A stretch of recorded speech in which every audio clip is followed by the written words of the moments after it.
We're ready. All right, thank you very much. Good evening, everyone, and welcome to the August regular meeting of the New Hanover County Board of Education. I would like to call this meeting to order, and if we could start, just as a reminder, as a remote meeting for board members, all votes will be conducted via roll call, and if you are going to speak at any point during tonight's meeting, just make sure that you are saying your name as you get started, and we'll have to make sure that we're doing a good job of not talking to each other over the remote. It's a little bit different. So Ms. Bowie, if you could please call the roll. Good afternoon. Ms. Adams. Here. Mr. Boyer. Ms. Justice. Here. Ms. Craybill. Here. I'm here. Mr. McManus.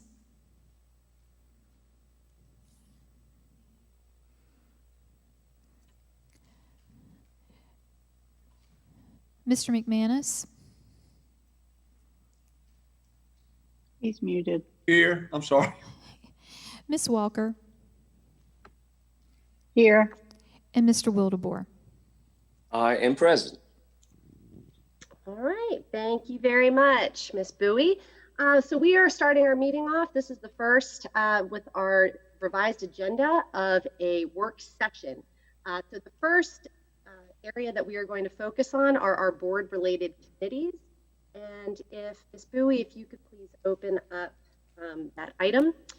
So the reason this item is being listed for us to discuss during this work session, everybody on the board wants to make sure that our board committees are having impact, they are effective, and they are functioning in the way that they need to be functioning to best serve the district. And so just wanted to have a conversation this evening around the current board committees that we have, talk a little bit about how they are functioning, what we can possibly do better. And this is an opportunity for us to review if it is necessary to keep all the committees that we currently have. Are there some committees that we feel that we need to add? And we'll start from there. So let's just review this first document here, our board standing committees. Ms. Bowie, if you could just slide down that this is the policy. All right. So currently, according to policy, I believe that we have one of the issues that has been discovered is that the board policy versus some of the committees that we are currently utilizing are not included in the policy. So we need to take a look at this. The Budget Development Committee is one that we all serve on, which is an annual committee. Equity, Diversity, and Inclusion Committee, Ms. Walker and Mr. McManus are currently serving on. Family Communications Committee, myself, Ms. Craybill. Student Scholarships for Future Teachers, that is a committee that we all serve on annually. Ms. Bowie, if you could go down a little bit further, please. And then the Policy Committee, Mr. Bollier, Ms. Craybill, and Mr. Wildebohr. And then Title IX is Ms. Walker and Ms. Craybill.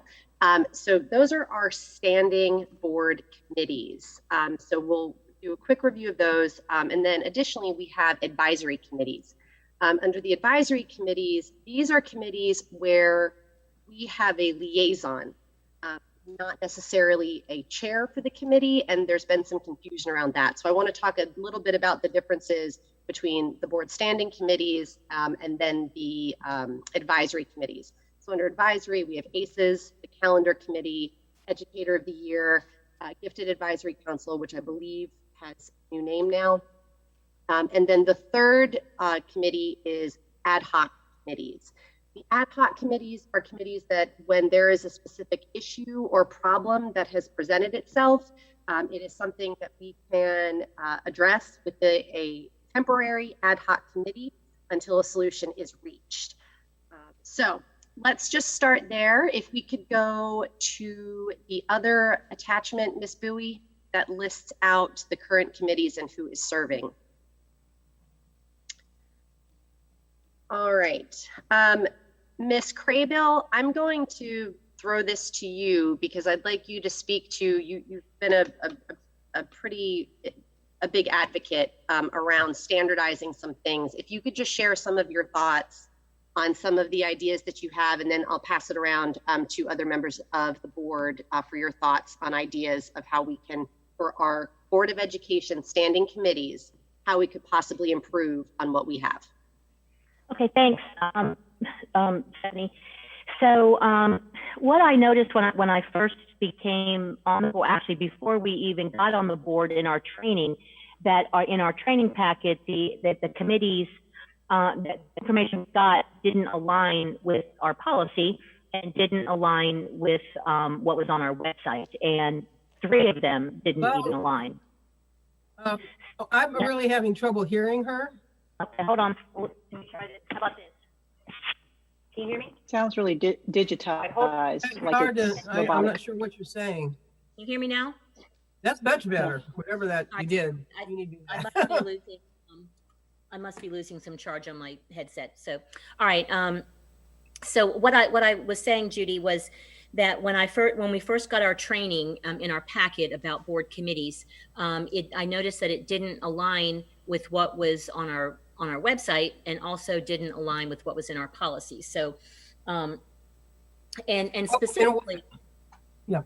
And specifically, what I was noticing is that some of the committees were not included on all 3 areas, and that there was pretty much a huge difference in how they were, I want to say, marketed on our website and in our policy, about saying some of the committees, had board members' names listed, some of them didn't, some of them had they had our New Hanover County Schools subject matter expert listed, some of them didn't, some of them had descriptions, some of them didn't.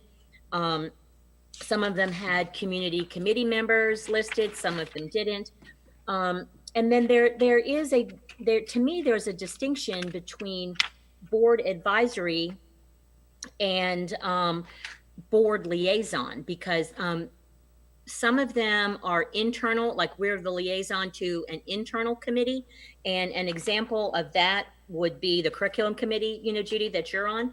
And the Parks and Rec committee that Pete is on would be an example of we're a liaison to an outside the board committee. So I just wanted to get, that language kind of, tightened up a little bit. And I also noted that in some of our committees, there's goals. Some of the committees, there's not. Some of our committees, we take minutes or group memory, and some of them we don't. Some committees use an application process for members. Some of them don't.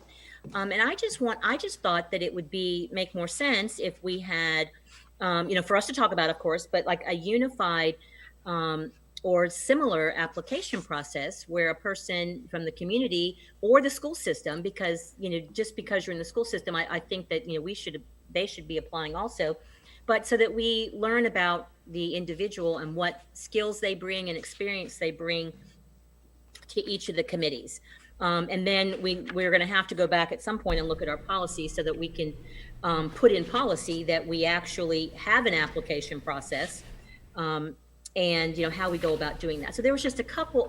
There was kind of a lot that we needed to just tighten up on. So I, wanted to bring that to everybody's attention. And then we also need to at some point probably go back and just make sure we're all real familiar with the wording in the policy 2230, which addresses board committees, about what the chairperson's roles are, what each of our roles are, what the subject matter expert roles are. So that kind of stuff. So that's a lot. That's a lot to throw on the table. An awful lot. Ms. Craybill, if I can summarize the two big things that I pulled out of that. You would like to be able to have better definition of members versus liaisons. You would like a standardized you believe that we should have a standardized application process. Are Yes. those two of the big ones that would help, at least from the starting point?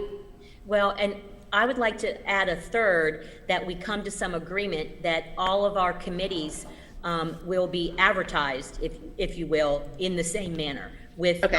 what the goal is, or what a description of the committee, and the goals of that committee. So everybody's So clear that- on what we're doing. Application process and marketing of that process, but then also establish mission and goals for all committees. Yes. Okay, all right, thank you. Would someone else like to speak some of their thoughts on the committee process or improvements needed? Ms. Walker, I saw you come off mute. Yes. Yeah, thank you. I had a couple of questions. We are on EDI. When I got on board, we were having 2 meetings a month, and that was, I think, due to a lot to COVID stuff. So we've gone back to 1, but we would like to have, I mean, it doesn't say anywhere in the policy about how many times we meet. I don't believe, I didn't read that. On the EDI, we'd like to have maybe a second meeting as a more informal subcommittee type of meeting. And I don't know how it works as far as like how many members constitute a quorum, or whether that, because I know committees are more informal than they are formal like we are, where we go by Robert's rules and, you know, we have a whole list of policies that we follow. But in order for us to be a working committee, I think with all the things that we're dealing with on the EDI, we were considering having that second meeting kind of more a subcommittee informal, but I don't know what the rules were on that. And I don't know if we could clear that up, or whether it really, is it up to each chair of each committee to do that? And Stephanie, I have the same, you know, we've had the same discussion, you know, on Title IX as well. Like, what is considered an open meeting? Are our subcommittees open meetings, and all that? You know, so all of those things that go around with what you just said. Can I make a comment here? Yes, Ms. Justice. Go ahead. No, There's go ahead, many- Ms. Justice. These committees serve a variety of purposes. They can't be a one thing fits all. And that's what I think you're seeing with all the different descriptions. For example, on an advisory committee, they're the ones that select the members, not the board. We're just sitting there as an advisor. Then when you have a committee like the like the EDI committee, that's something that the board has put together. And so, yeah, we're going to be making our rules. Another thing that I heard when she was going through her descriptions, it sounds like, if anything, there seems to be a inconsistency in the website description. That can be cleaned up by a certain person somewhere, by designating them and going through the process of gathering information after you set up a criteria if you're going to put that on our website. So there's several things. There is a lot. We do need more uniformity as far as language goes, but as far as unifying all the different committees because of the different types, that just won't work because one size won't fit all. But there are things that need to be shored up for sure. Thank you, Ms. Justice. So are there, you mentioned the website descriptions specifically are part of that process. So far I have defining members versus liaisons, roles and responsibilities, application process and marketing of that process, mission and goals for committees, common process, is it understanding, should we be common or do we need to be different based on the committee needs? Website description. Anyone else, their thoughts on our current structure and concerns that they have about updates or edits that are necessary? Well, I just wanted to say, and no, Stephanie Walker, sorry. I just wanted to say, you know, we do have that one meeting a month. Most of the committees do, and Judy's right. We all are not one size fits all because, you know, EDI has a lot more members than other committees do. I just want to make sure that when we're meeting, we're doing it the way we're supposed to. You know, the one meeting we have a month, the first Monday, is usually our main meeting. But members would like to go back to a more informal second meeting, which is, we have several little subcommittees that do work. And I just want to make sure that it's okay to do that, because the first one's open to the public. I you know, intended to have them in person again, and hopefully that will happen next time. So I guess, is it up to the chair to kind of set some of these rules? It's not clear in the main body of the policy. So I just want to make sure that's okay and we're doing it right. That makes sense. Any clarification, please ask. So what my experience has been is that we have, as a committee, have worked to establish some of those expectations. When we reestablished the Family Communications Committee, the committee as a whole talked about how often did we want to meet, what was going to be the structure of those meetings. And Mr. Scheib, if you want to chime in here based on our policy, what that is expected to look like, how the process for each committee should be set up. So in terms of the open meetings question, as you know, meetings of committees recognized, established by the board are open meetings and are required to be open under the law. In terms of subcommittees, your policy doesn't really contemplate subcommittees. I think we want to talk about what exactly goes on in those meetings, how many people are there. We might not need to call it a subcommittee. If it's just a couple members of the committee getting together to talk about, business, then that's probably not an open meeting. If you've got, a quorum of that committee regularly meeting and the board has in some way acknowledged that committee or subcommittee, then that could be an open meeting. So we might want to think about that. The other thing that I heard you all talking about was differences between liaisons and committee members. And tell me if I understand correctly that you would contemplate board members being liaisons with respect to advisory committees and members with respect to the standing committees. Is that right? Correct. And Yes. so, okay. And so you're talking about perhaps making a policy change where the liaison role would be defined more clearly. And I'm thinking, and tell me if I'm wrong, that would basically be that for those advisory committees, board members there are more in a listening capacity as opposed to kind of running the meeting and controlling the business of the meeting. Is that right? Yeah, as members, we're like members, and then we advise when they ask, and then we bring back with information. Bring back to the full board as Yeah. opposed to running the meeting. I think that makes sense. Oh, yeah, we're members of the group. So right now, that's, Stephanie, I have my hand. How do we raise our hands to be recognized other than raising my hand in front of your face? How do you want us to do that so that we don't hop on top of each other? it would be easier to put it into the chat because I can't see all of the windows right now. I have to. Okay, I didn't know we were using chat. Okay. Yeah, sorry about that. All right, not a problem. So I wanted to address Colin's question, is that we're not really talking about general members. We're talking about as far as the committees go that are in the advisory capacity, it is the board member that is been named to that committee by you / board chair.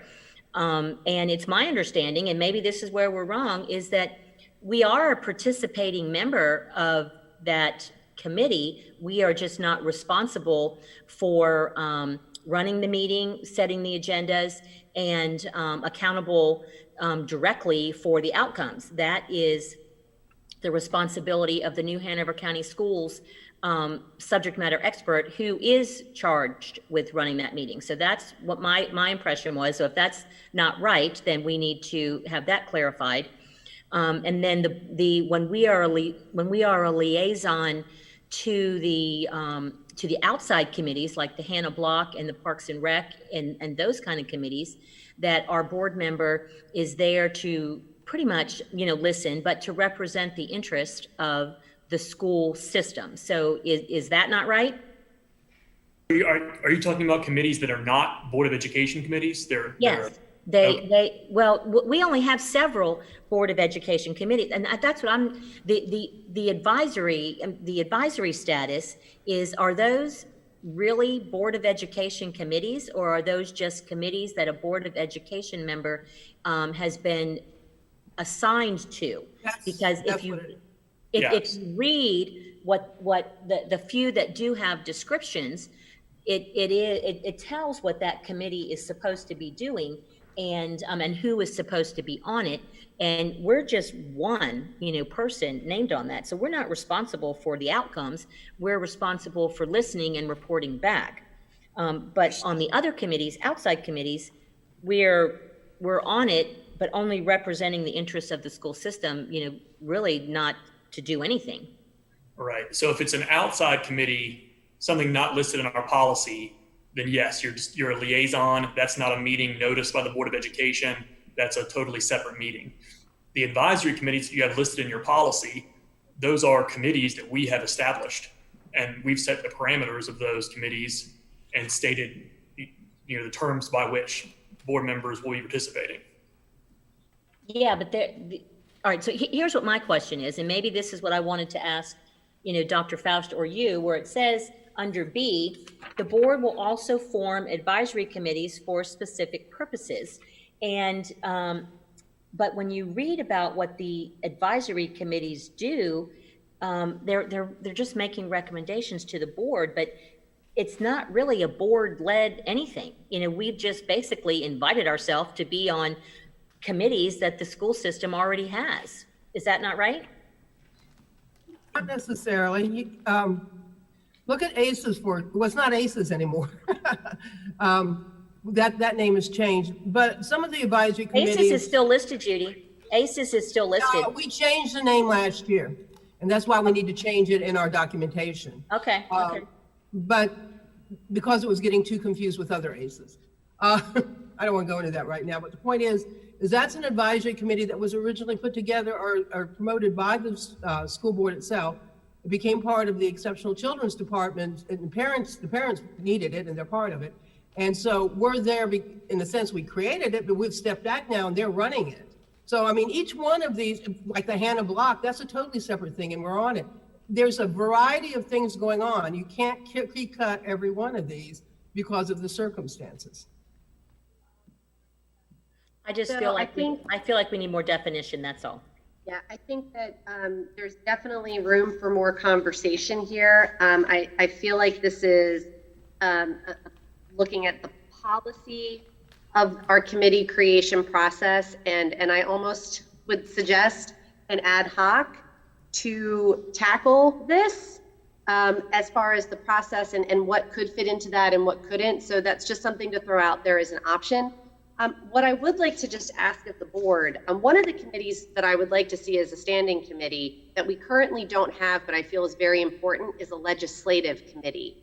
We have not, in my time here on the board, that is something that a lot of other boards of education have, and they are the group that looks at the items that are going on at the state level, working with, I know we all talk with our elected representatives from the House and the Senate and our county commissioners, you know, as much as possible. But I do think that there is value in a legislative committee to have one or two board members that serve as our, you know, state rep to make sure that the needs of our schools, our students are being heard consistently, and also to follow the updates that are going very closely to help inform the board. We all get emails about the different legislative actions that are happening, but I think it's also good to have someone that's really holding responsibility for it to make sure, hey, this one's really big, are we talking about this?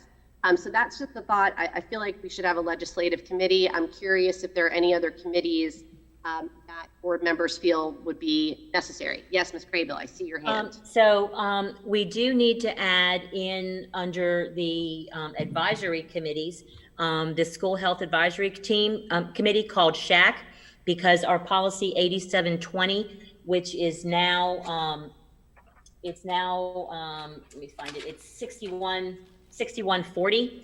It says that a school board member will be on that. So that one needs to be listed in there somewhere. And then I didn't know, and in our policy, we don't have the curriculum committee listed at all. So we'll need to add that. And I didn't know if we needed to, since we work so closely with DC Virgo, if we needed to have an advisory committee or advisory person, you know, on that. So Ms. Craybill, as a member of the policy committee, that sounds like that's a policy change first off. If we don't have SHAC on there and curriculum committee, those would need to be added to our current policy. Is that something that we can send to the policy committee to discuss? Well, yeah, and I don't, Pete, you know, you can jump into it. I don't see a problem with us trying to draft something, you know, based on what we've heard today, and then working on it at the policy committee, because then we, at our policy committee meetings, we have, you know, the whole senior staff is part of that and can give their input then. Pete, what do you think? Yeah, I agree. I think that, you know, if we have the opportunity to make it better, make it tighter. And, you know, I also like the idea of the legislative committee. I think that'd be a great thing so we can be right on top of the things, you know, that are coming down, and where we can also voice our concerns and our requests up to the state. So I think that's a great idea. Okay. Any other comments or suggestions before we close this conversation? So it's my understanding that we will bring it back to the policy committee, and I'll discuss it with Nelson when he gets back. That we haven't noticed the meeting for August the 10th, so we could put it on that, or at least for initial discussion, and see what we can bring back out of that for our August 17th meeting or our September meeting. Great. And in the meantime, I believe this would be Mr. Smith, to you and your department. Can we make sure that our website committees are updated properly with the members? Because I'm looking at the printout right now, and I know that some of these are out of date. Would that be you to help get us situated with the website and corrected?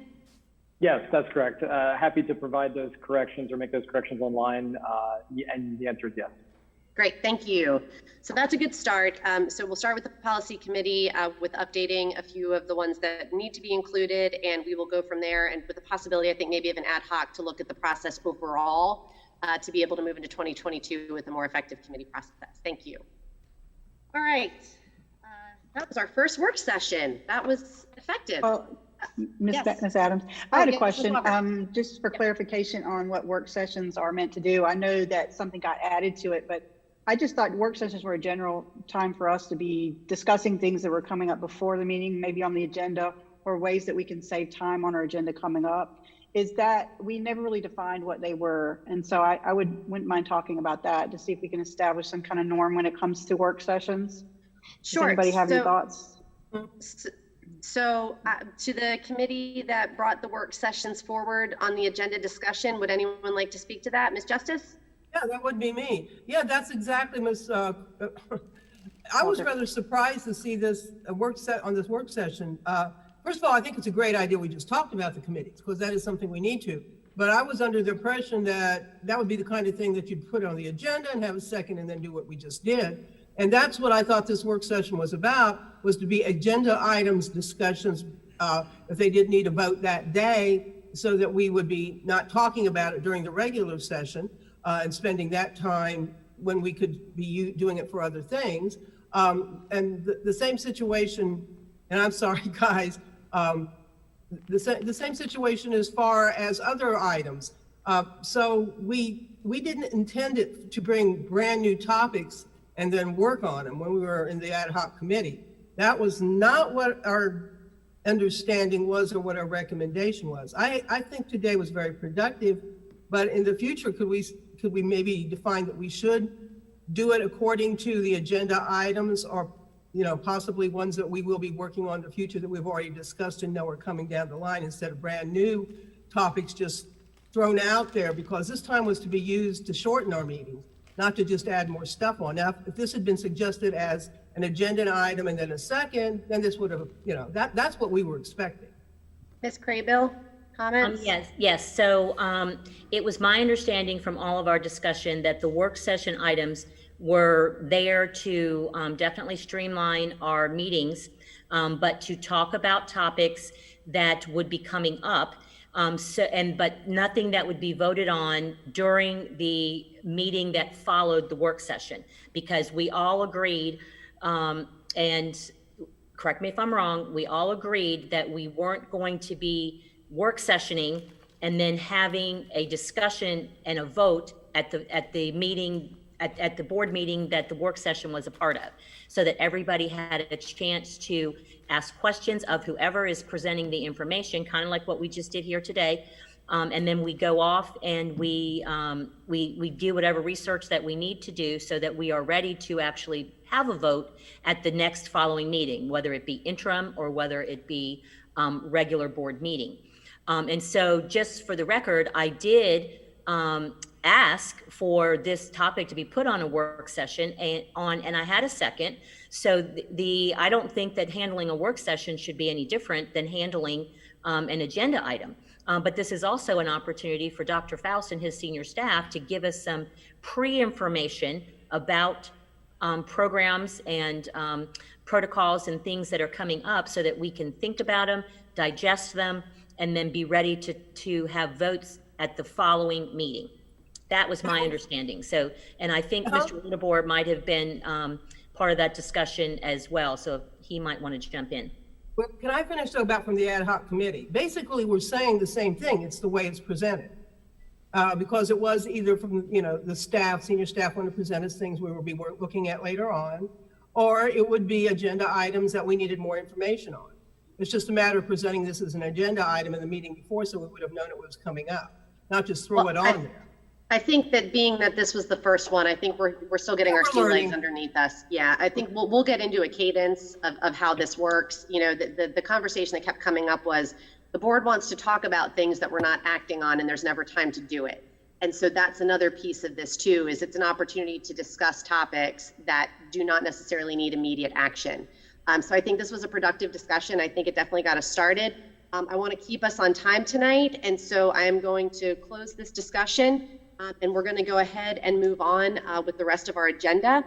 The next item on our agenda is our invocation. Unfortunately, due to we've had a conflict with our group that was supposed to come. New Beginnings Church was supposed to, I believe, was supposed to be our officiant this evening for the invocation. They are unavailable, unfortunately. So I would like to start this meeting with just a moment of silence. If we could all just close our eyes, and we will be back in just a minute.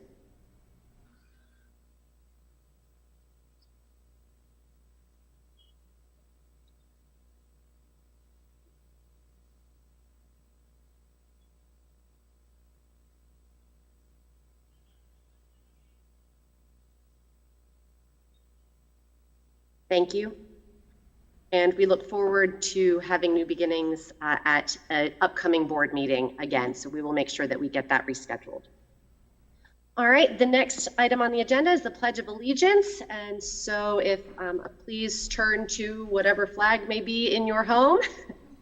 I pledge allegiance to the flag of the United States of America and to the republic for which it stands, one nation, under God, indivisible, with liberty and justice for all.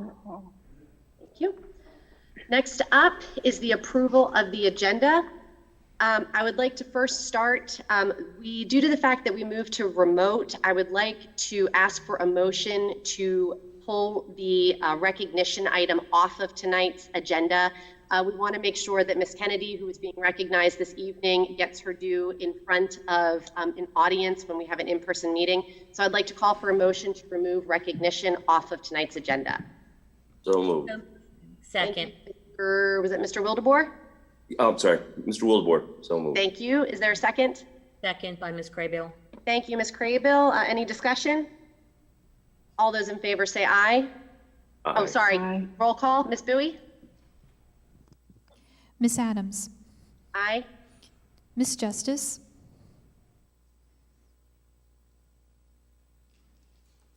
Miss Justice. Sorry. Aye. Miss Craybill. Aye. Mr. McManus. Aye. Miss Walker. Aye. And Mr. Wildebohr. Aye. Thank you very much. Recognition item has been removed, 6-0. Are there any other additions or deletions for the agenda? Motions. Miss Adams? Oh, yes. Stephanie Ms. Walker. Yeah, I would like to make a motion to add policy 2310 to the agenda, please. Right. Under what part of the agenda? Well, it's, I guess, your choice. It's your choice. I mean, I would guess, let me see. I wasn't being cute. I meant it was your choice. I guess old business. Old business. All right. Yes, ma'am. There is a motion to add a discussion around policy 2320 to the agenda. Motion from Ms. Walker. 2310. Sorry, I wrote it down wrong. 2310. Okay. First from Ms. Walker, is there a second? Justice, second. Ms. Justice, thank you very much. Any discussion? Yes. What is the title of that policy for those of people at home who don't know? Public participation at board meetings. Okay. All right. Any other discussion? I know we've talked about it before, and we need to go ahead and I think resolve instead of talking around it as a group. I was just going to suggest, I mean, discussion is for later. I think this is just for approving it to be on the agenda, right? Yes, Or So we not? should.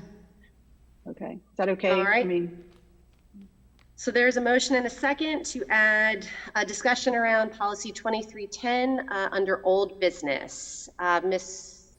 Bowie, could you please call the roll? Ms. Adams, Aye.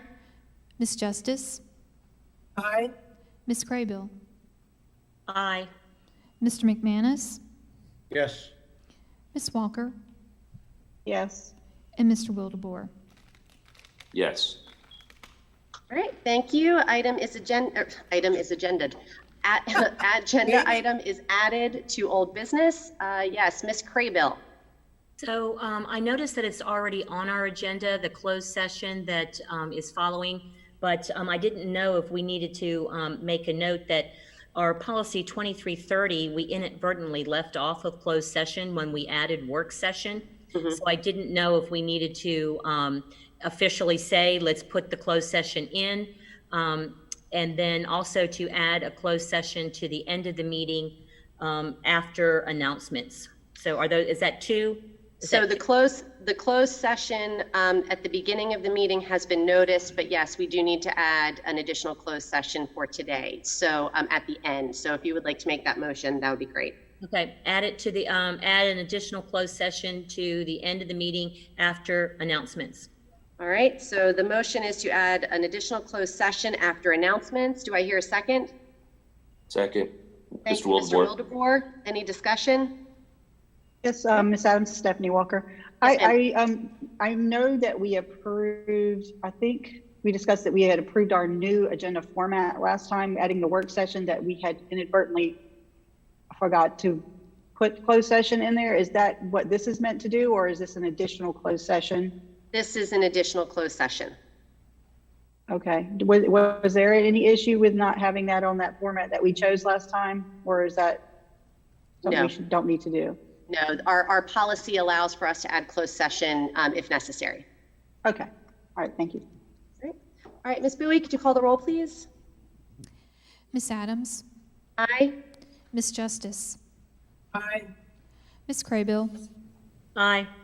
Mr. McManus, Aye. Ms. Walker, Yes. and Mr. Wildebohr. Yes. All right, closed session is added to the end of the meeting. Is there anything else for the agenda before we vote to approve the agenda? Okay. Do I hear a motion to approve the agenda with the additions that have been added? So move, McManus. Thank you, Mr. McManus. Is there a second? Second, Wildebohr. Judy, Justice. Thank you, Mr. Wildebohr. I think you got it first. Any other discussion? Ms. Bowie, could you please call the roll? Ms. Adams, Aye. Ms. Justice, Aye. Ms. Craybill, Aye. Mr. McManus, Aye. Ms. Walker, Yes. and Mr. Wildebohr. Yes. All right, agenda is approved. Thank you very much. Next item on the agenda is a closed session. Sorry, gotta pull up my, there we go. Thank you, Ms. Bowie. Oops, let me pull that up really fast. All right, the next item is a closed session pursuant to North Carolina General Statutes 143-318.11, A1, 3, and 6, to consider personnel matters and to maintain the confidentiality of personnel records under North Carolina General Statutes 115C-319 and -321, to prevent the disclosure of student records rendered confidential under the Family Educational Rights and Privacy Act 20 U.S.C. 1232G, to consult with the board's attorney to preserve attorney-client privilege information, including in the case captioned John Doe v. New Hanover County Board of Education et al., New Hanover County Superior Court case number 19-CVS-2745. Do I hear a motion? Motion, Stephanie Craybill. Thank you, Ms. Craybill. Is there a second? Second, Stephanie Walker. Thank you, Ms. Walker. Any discussion? Ms. Bowie, could you please call the roll? Miss Adams, Aye. Miss Justice, Aye. Miss Craybill, Aye. Mr. McManus, Yes. Miss Walker, Yes. and Mr. Wildebohr. Yes. Motion passes. We are in closed session. Thank you very much. We will be back soon.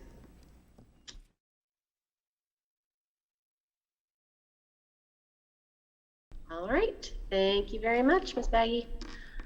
All right. Welcome back. We have our 6 board members back in attendance and Dr. Faust and his senior staff. We are going to continue with our agenda. The next item on our agenda is the approval of the minutes. And these minutes are from June 14th, June 30th, and July 20th. These were all special board meetings. Do I hear a motion to approve all 3? So moved, Stephanie Craybill. Thank you, Ms. Craybill. Is there a second? Second, McManus.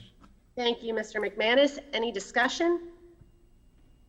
Ms. Adams, do we have them, are the minutes included in there, the Cape Fear Board of Trustees meeting too? I wasn't sure Forget. if those are included or we just haven't done that yet. I don't think those have been completed yet. Okay. Thanks. All right. Any other questions? All right, Ms. Bowie, if you could please call the roll. Miss Adams, Aye. Miss Justice, Aye. Miss Craybill, Aye. Mr. McManus, Yes. Miss Walker, Yes. and Mr. Wildebohr. Yes. Thank you very much. Minutes are approved, 6-0. Okay, the next item on the agenda is the call to the audience. Due to the fact that this meeting was moved to remote, I would just like to quickly address and thank the public for their flexibility with this change. It was for the safety of our community, our staff, and our board members. And we appreciate those that have been able to flex and record messages for this evening's call to the audience. So Ms. Bowie, if you could set us up for our first phone calls. Thank you. Our first call to the audience will be from Sandy Isles. Hello, my name is Sandy Isles. Tonight you will be voting to either uphold the rights of all children to receive a safe, free, appropriate public education, or you will vote to prioritize choice. Our General Assembly legislated that all schools should be safe. No one has the right to make schools unsafe because they don't want to wear a mask. Mature leaders do not make decisions based on what they want, but based on what is necessary and right. And schools have the responsibility to put necessary safety protocols in place. Mask wearing is the most equitable, inclusive, effective, and least complex solution to protecting and educating all children, regardless of race, disability, or economic status. Mask wearing prevents quarantines and lost instructional time. Mask wearing keeps our kids in school. New Hanover County Schools states that in-person education is fundamental to a child's development and well-being, which is why you are not offering a remote learning option this year. Also, our mission states that you will deliver a superior education in a safe and positive learning environment. You cannot provide a superior education if you remove masks. This will intentionally create a chaotic and disruptive learning environment. It will increase quarantines and kids will be forced out of the classroom. We don't even have a remote learning option for kids in quarantine. We must do everything possible to keep kids in the classroom so that they can learn. Requiring masks prevent COVID transmission, keeps our kids in school, and allows them to learn. It also protects their federally mandated right to a free, appropriate public education. Please protect that right. Thank you.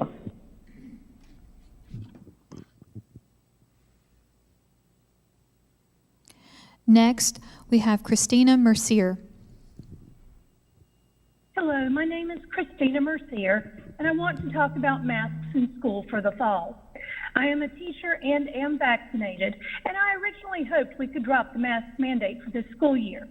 However, the recent surge in cases in the Delta variant has changed all that. I want the mask mandate to remain in place for the foreseeable future. The year-round schools in the area that have returned with relaxed standards are seeing clusters of cases and quarantines. This is simply not the time to drop the masks. As of Monday, August 2nd, New Hanover County has a high COVID transmission rate and close to an 8% positivity rate, and that's climbing. The surrounding counties have higher positivity rates, almost 16% for both Brunswick and Pender, and we know the virus doesn't understand county lines. When we were faced with this data last year, the board chose to keep students fully remote, which isn't an option this year. So what can we do? We can keep masks for all. Yes, most people find them annoying, but they are the simplest way to protect everyone. Please do not make it a family option. As an educator, I can foresee the issue it will cause in schools at all grade levels. There will be time wasted dealing with arguments over why you should or shouldn't be wearing a mask. This is an issue that should not be politicized. You only need to look at data and listen to medical professionals to know that keeping the mask mandate is the correct course. As a vaccinated adult, I know I would not want to be responsible for carrying the virus to a child who is too young to be vaccinated yet. I will wear the mask to protect others because it is the right thing to do. Please do not allow New Hanover County schools to become like surrounding counties with their exploding positivity rates. Let's keep everyone safe so we can stay in school this year. Keep the masks, at least for the foreseeable future. Thank you. Hello, my name is Christina Mercer. Our next caller is Veronica McLaurin Brown. This is Veronica McLaurin Brown with Love Our Children.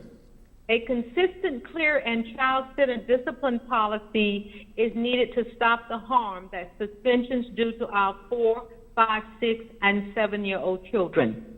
We need a discipline policy that establishes excellence as a standard. Let's call it a gold standard for our children. A gold standard policy keeps ages 4 through 7 in school when they make mistakes such as stomping their feet, crossing their arms, and yelling, "I don't want to sit down, leave me alone."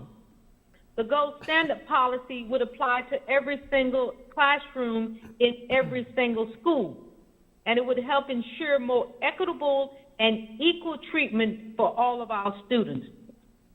A gold standard discipline policy is the correct tool, the right tool for educators to use to keep students in the classroom. A gold standard policy would provide more time for teachers to nurture and teach children. Sometimes adults at all levels in our school system make mistakes. We don't suspend them. We provide them with additional resources and support to help them become highly qualified educators. Why don't we do the same thing for our 4, 5, 6, and 7-year-old children when they make mistakes in our classroom? Suspensions harm our children, especially our youngest learners. Stop the harm. Change the New Hanover County School suspension policy to read, suspensions will not be used as a consequence for 4, 5, 6, and 7-year-old students except for weapons, drugs, or serious bodily harm. Love our children. End suspensions for ages 4 through 7. Do it now. Thank you. Next, we have Janae Von Hassel. Hello, this is Janae Von Hassel, and I'm calling regarding the August board meeting on the mask mandates for school. Calling to speak on behalf of some of our special needs children in favor of choice. Reason being, specifically for my son, who is 9 years old and non-speaking, with his greatest deficits being in his social emotional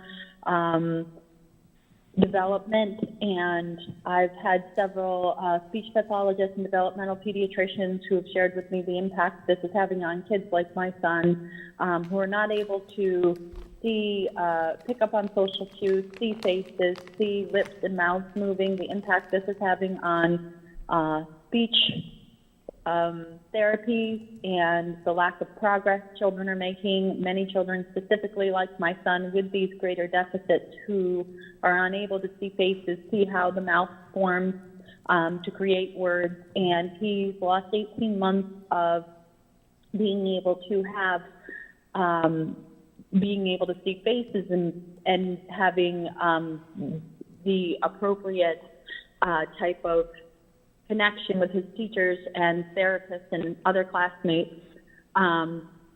So I understand that we have huge safety concerns here. However, we've seen science is dictating through other counties and through all of the data that's being collected that the greatest strength is in screening and in keeping sick children away from the school and not in the mask wearing within the schools. So I think that being really casual about this and assuming that it's just not a big deal for kids to wear the mask is a concern we really need to look at. It is a big deal for some of the kids, not only wearing them, but having everyone in their presence wearing them. It is definitely impacting their... Next, we have Deborah Abel. My name is Deborah Abel. I'm a retired New Hanover County teacher and community member. I'm asking the New Hanover County School Board to vote in favor of mandatory masks for everyone, students, educators, and visitors to the buildings for the fall semester of 2021. Please listen to and follow the recommendations of our state leadership, as well as the American Association of Pediatrics and the CDC. Please do not deny the science and the professionals who have dedicated their lives to studying public health and safety. We all know our children under the age of 12 are not yet eligible for vaccinations. This puts them directly in harm's way when asked to return to the classroom without masks. Children do, in fact, get sick from COVID, and they are spreaders of the virus. You're setting up a breeding ground for the Delta variant to spread rapidly through our county schools and through our communities. This is basic science, and it doesn't take a PhD to comprehend. Please do not deny science and do not put our children, teachers, parents, and community at risk. Please make an intelligent, science-based decision. Vote to start the fall 2021 semester with mandatory masks. Thank you. Our next message is from Loretta Stackhouse. My name is Loretta Stackhouse. I am speaking in support of ending school suspensions for 4, 5, 6, and 7-year-old children. Webster defines school as an institution for educating children, a center for learning. Learning requires teaching. Teach, to show or explain how to do something. Learn, to gain knowledge or skill in something. Being taught. In the teaching, showing, and explaining process for learning to take place, mistakes and mishaps will occur. When these occur or mishaps occur in the learning process, teaching, showing, explaining must be repeated. On occasion, changes are made in teaching methods. Different examples may be used in hopes of making concepts more understandable. Similar changes should be made when teaching social skills and unacceptable behavior occurs. Consequences to these actions are required. As with teaching methods, alternatives to suspension exist. Suspending students and sending them home interrupts the learning process. Suspensions interrupt successful learning. Suspensions set students up for failure. Unacceptable behavior is a teachable moment. End school suspension of 4, 5, 6, and 7-year-old children now. Alternative to suspensions exist. Thank you. Our next caller is Francesca Vernon. Good evening, board members and Dr. Faust. I am a parent of a rising fourth grader. My name is Francesca Vernon. I know you are hearing from very passionate people about how best to return to school. Today, I am asking you not to listen to us. Listen and follow the recommendations of the Strong Schools Toolkit and the American Academy of Pediatrics. I really hoped this fall would be so much more normal for our children. Our health department states that we have 6.3% positive and rising. Over the last week, there have been 334 new cases of COVID-19. One dashboard notes over 400 cases in the last week. From Public Health Director David Howard, we've seen our local percent positivity testing rate go from 1.7% at the end of June to 5% at the end of July. Reported new cases over the last week have more than doubled over last week's case count, which also showed increasing trends week over week. Our county metrics have taken a sharp turn in the wrong direction, and we need to prevent this from continuing. As you know, children under 12 are not yet eligible for the vaccine.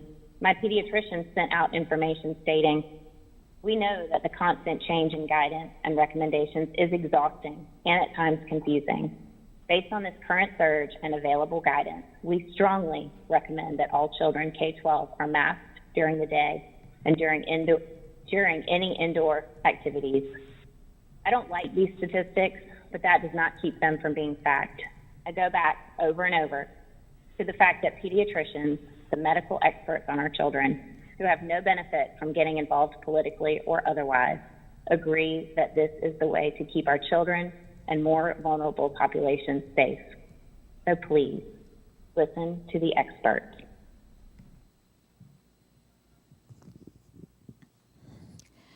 Samantha Bunge.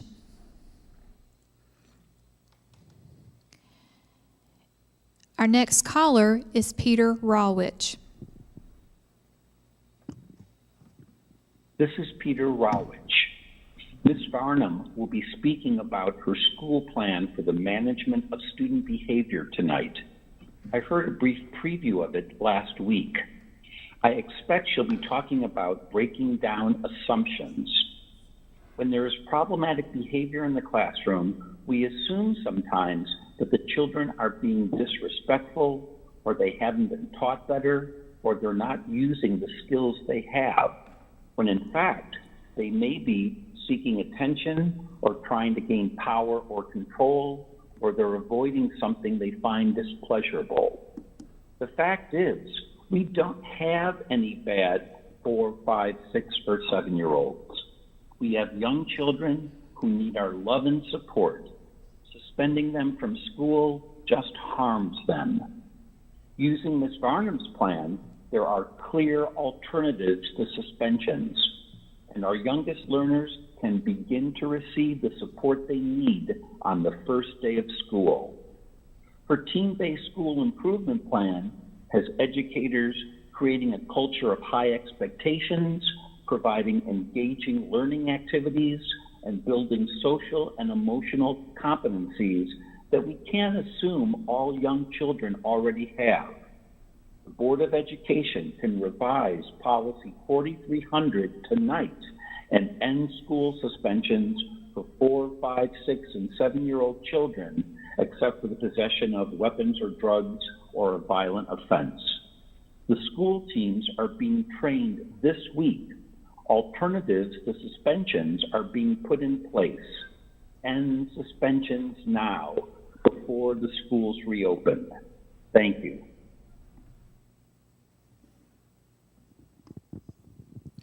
Gail Major.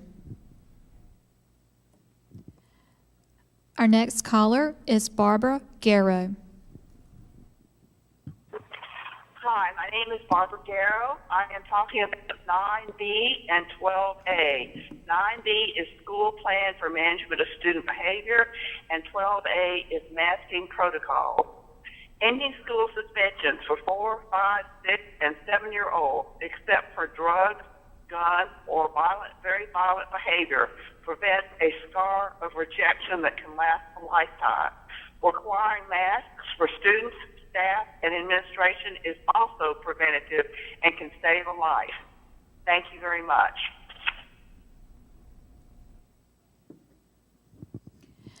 Our next caller is Angie Caney.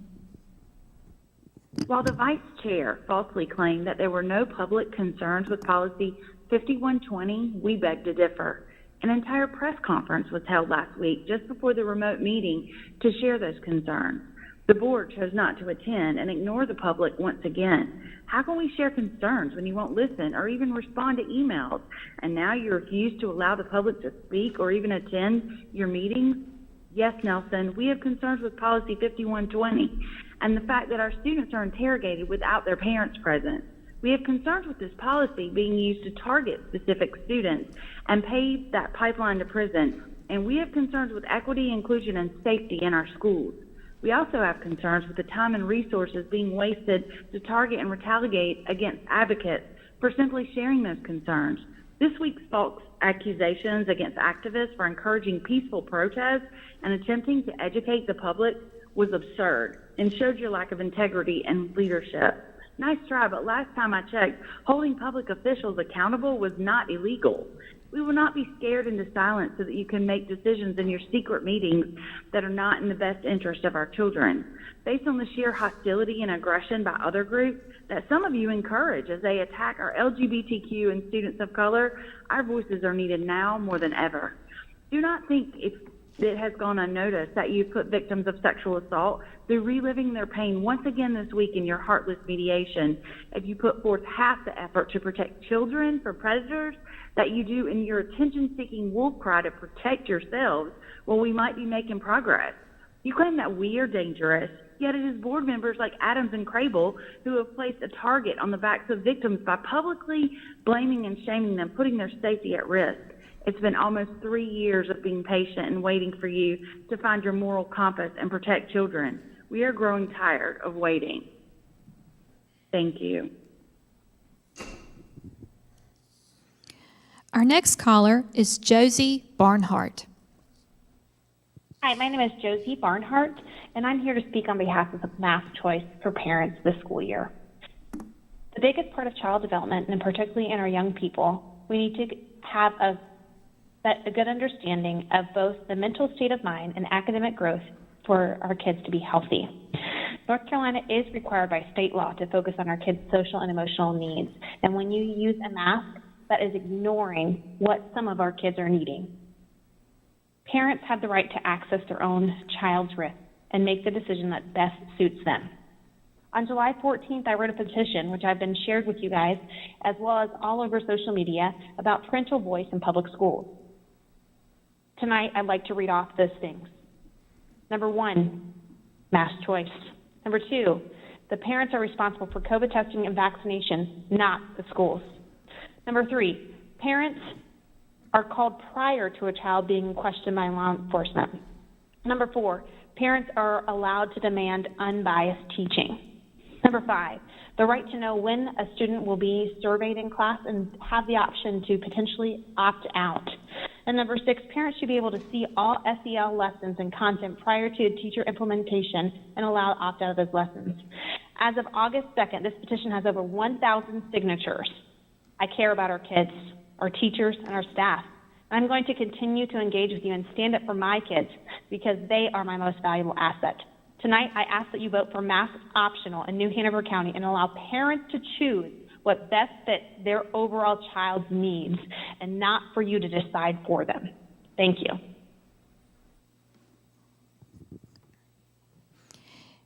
Casey Brown, Mac Coyle. Our next caller will be from Leslie Posey. Good evening, Dr. Faust and members of the board. This is Leslie Posey. First, I want to commend you for holding this meeting virtually. I believe it shows your dedication to the health of our community. Second, I would like to read you parts of a news article regarding a piece of legislation. These are uncomfortable and restrictive. This House bill is a pretty good lesson in mass hysteria created by corporate-controlled media. Anyone who votes for this should be recalled. Although these sound recent, they are actually arguments from the 1980s opposing seatbelt laws. Do you wear a seatbelt? Does that seatbelt restrict your rights? Of course not. Seatbelts save lives. Masks are the new seatbelts. We know they save lives when everyone wears them consistently. Some facts. Kids are not immune to the Delta variant. There are already hundreds quarantined or hospitalized. On Friday, UNCW announced that masks will be mandatory inside all buildings. The Delta variant of COVID is contagious. You can catch it by walking past an infected person if you are not masked. The ongoing research I referenced last month showed a 1,600% increase in COVID DNA levels in the New Hanover County sewage in the last 2 weeks.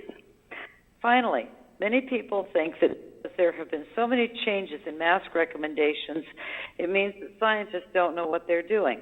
I would like you to remember, science is not the truth. Science is finding the truth. When science changes its information, it didn't lie to you, it learned more. The most recent science shows that we can control the Delta variant by wearing a mask. Please keep our children safe by instituting this policy. Thank you. Next up, we have Misty Smith. My name is Misty Smith. I am a mama to 3 kids, 2 of which are old enough to be in our school system. I know y'all are super tired of getting my emails because I am super tired of sending them. But I'm calling to ask you to make masks optional for this school year. I have a little 6-year-old. She's very shy and quiet. And all last year, her teacher would write home on her progress report, please help her to speak up. It's so hard to hear her when she's trying to talk to me in the classroom. But it's hard enough just to get her to speak out at all, much less speak louder. She's not like her mama. And then I have my 8-year-old, and she has glasses. And she was so uncomfortable with the mask and the glasses and the fogging and the just shifting the mask and just so uncomfortable. She's so distracted with the mask. She had a really hard time focusing on what her teacher was teaching her last year. These are my children, no one else's. I should have the right to decide what is best for them. It's no one else's decision. Every mama and daddy should have the right to make the best choice for their child. So do the right thing and vote masks optional for our county so that we can make the best choice for our children. Thank you.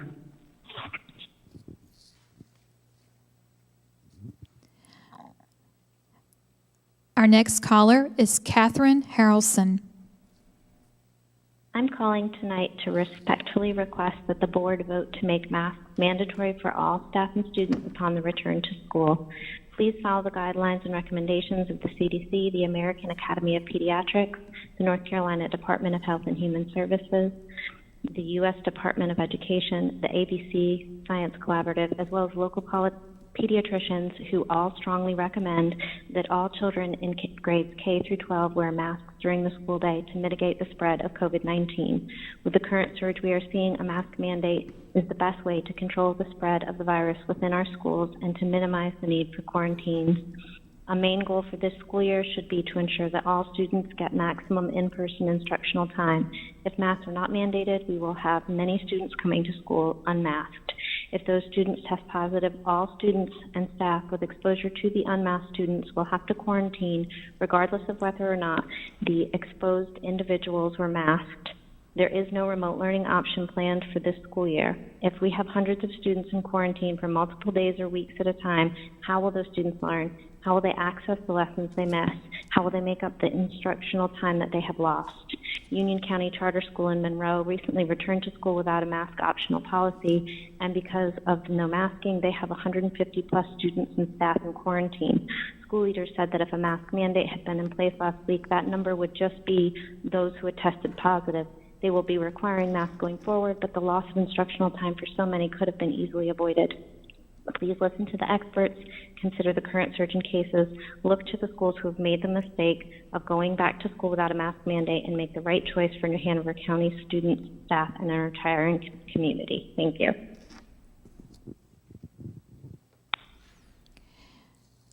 Our next caller is Sarah Corey. My name is Sarah Corey, and my 2 children attend a New Hanover County elementary school. When school begins on August 23rd, I want my children wearing masks. But this is my choice. My husband and I make decisions for our children. With masks optional, my children can wear a mask. So can any teacher, staff member, or student if they choose to do so. I am a pediatric speech therapist, and I believe mask wearing can interfere with effective communication and learning in a variety of ways. We have nearly 2,000 teachers and TAs in our district. They should be considered the authority on how masks can be problematic in the classroom. Have their individual voices been heard? I understand teachers may want to be anonymous, but surveys can gather information about the effects of masks in our schools. Have you done this? The board has a freedom to make decisions that are best for our district. You need to decide at every meeting if the mask policy should change. Currently, the district's website fails to provide detailed information about COVID infection rates. Individual school enrollment and staffing levels are not provided. Therefore, there is no context for the case numbers. And why not differentiate student cases from staff cases? Our district is so large, so breaking down this information will not violate privacy if it is grouped into elementary, middle, and high school totals. You had a very hard decisions to make during the beginning of last school year when so little was known and we didn't have a vaccine. But this school year can be different. Please make masks optional for all county teachers, staff, and students. Teachers can maintain a simple daily record of who is wearing a mask. When cases occur, this record would shed light on the health benefits of masks. Thank you. CJ Brown. Our next call is from Katie Gates. Hello, board. This is Katie Gates. Since our cultural climate has been very divided and outspoken, let's look to some inspiration from a document that unified our nation at its birth. The Declaration of Independence states that governments were instituted among men to protect our rights and freedoms, not hinder them. Government derives their just power from the consent of the governed. That is the consent of we the people. Well, we the people of New Hanover County want a choice. We want health freedom for our children. Health freedom means the right to wear a mask or not, to be vaccinated or not. And the COVID-19 virus has an overall survivability of 98.23% across all age groups. And children survive the virus 99.985% of the time. During the last school year, 900,000 North Carolina students were studied, and only 23 cases of COVID were noted. So incidence of the disease among children is very low. Masks need to be optional. If masks solved our COVID problem when we shut down last year and everyone had to wear masks, then the virus should have been eliminated, but it wasn't. Likely people are confused because the CDC flip-flopped on mask effectiveness, telling us to wear one, then not. Now put them on even if you're vaccinated. Well, nothing's changed with the science. The virus has been politicized. Please keep politics and pressure from teachers' unions out of your local deliberations and get to the business of effectively teaching our children reading, writing, and arithmetic.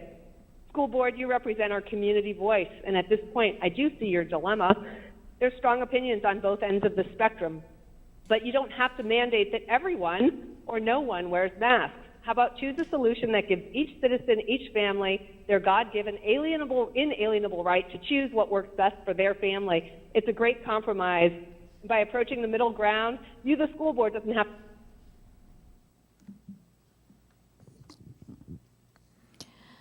Our next call is from Libby Dunn. Hey, this is Libby Dunn. I am running for New Hanover County Commissioner in 2022, specifically to fight for liberty. At the forefront of the attack on liberty currently is forced vaccinations and mask mandates for our children. America is supposed to be the land of the free and the home of the brave, but we are quickly becoming the land of the slave and the home of the afraid. Can we still claim to be free if we have no right to make medical decisions for ourselves and our kids? Can we still claim to be brave if we are allowing fear to dictate our every action? Our children have the right to breathe. They have the right to smile and see each other's smiles. Smiles are contagious, and that is a good thing. Our kids have the right to be happy and the right to be kids. We as adults should be role models for them, teaching them what it means to be brave and what it means to be free. I met a lady tonight who grew up in communist Czechoslovakia. She came out to fight for mass choice for her kid. She was very emotional because she knows what it's like to grow up in a communist state and doesn't want this for her kid. She said in Czechoslovakia, kids belong to the state and have no freedom. She said Americans don't understand what is happening, but those who grew up in communist nations know. She is not alone. There was another lady from Czechoslovakia there tonight saying the same thing. Jonathan Uzcategui from Venezuela also says the same thing. Immigrants from communist China are speaking up around the country. Please listen to their stories before it's too late. Do not be a useful idiot. This is not about health. This is not about science. This is about control. Give parents the right to choose. Next up, we have Barbara Anderson. Good evening, school board members and residents of New Hanover County. My name is Barbara Anderson. I'm calling to ask that you all please keep masks in the schools for staff and students. This COVID variant of Delta is 50% more contagious, and we're deciding to send children back to school again and discussing this. Children are getting sick, and some are in ICU units. Until young children can get vaccinated, their lives are in danger, and it is your responsibility to protect them. Your mission as a New Hanover County school board member is to provide children with an opportunity for superior education in a safe and positive learning environment where they're prepared with skills to succeed. A safe learning environment. When you took your oath of office to serve as a New Hanover County school board member, you swore to faithfully discharge your duties of office. You swore to follow the mission and the policies of this school district. Your oath is a promise to do no harm to the students of this county. We all want our children in the schools to learn. That's best practices. That is where all children learn best, but not when they are in quarantine, not when their teachers and other educators are in quarantine. I'm calling on each of you to make the safest decision of all for all the students of New Hanover County. I'm begging each of you to follow your moral compass and keep our students safe. I'm calling on you to require that the CDC guidelines and the North Carolina Safe Schools Toolkit are followed and enforced in our county public schools.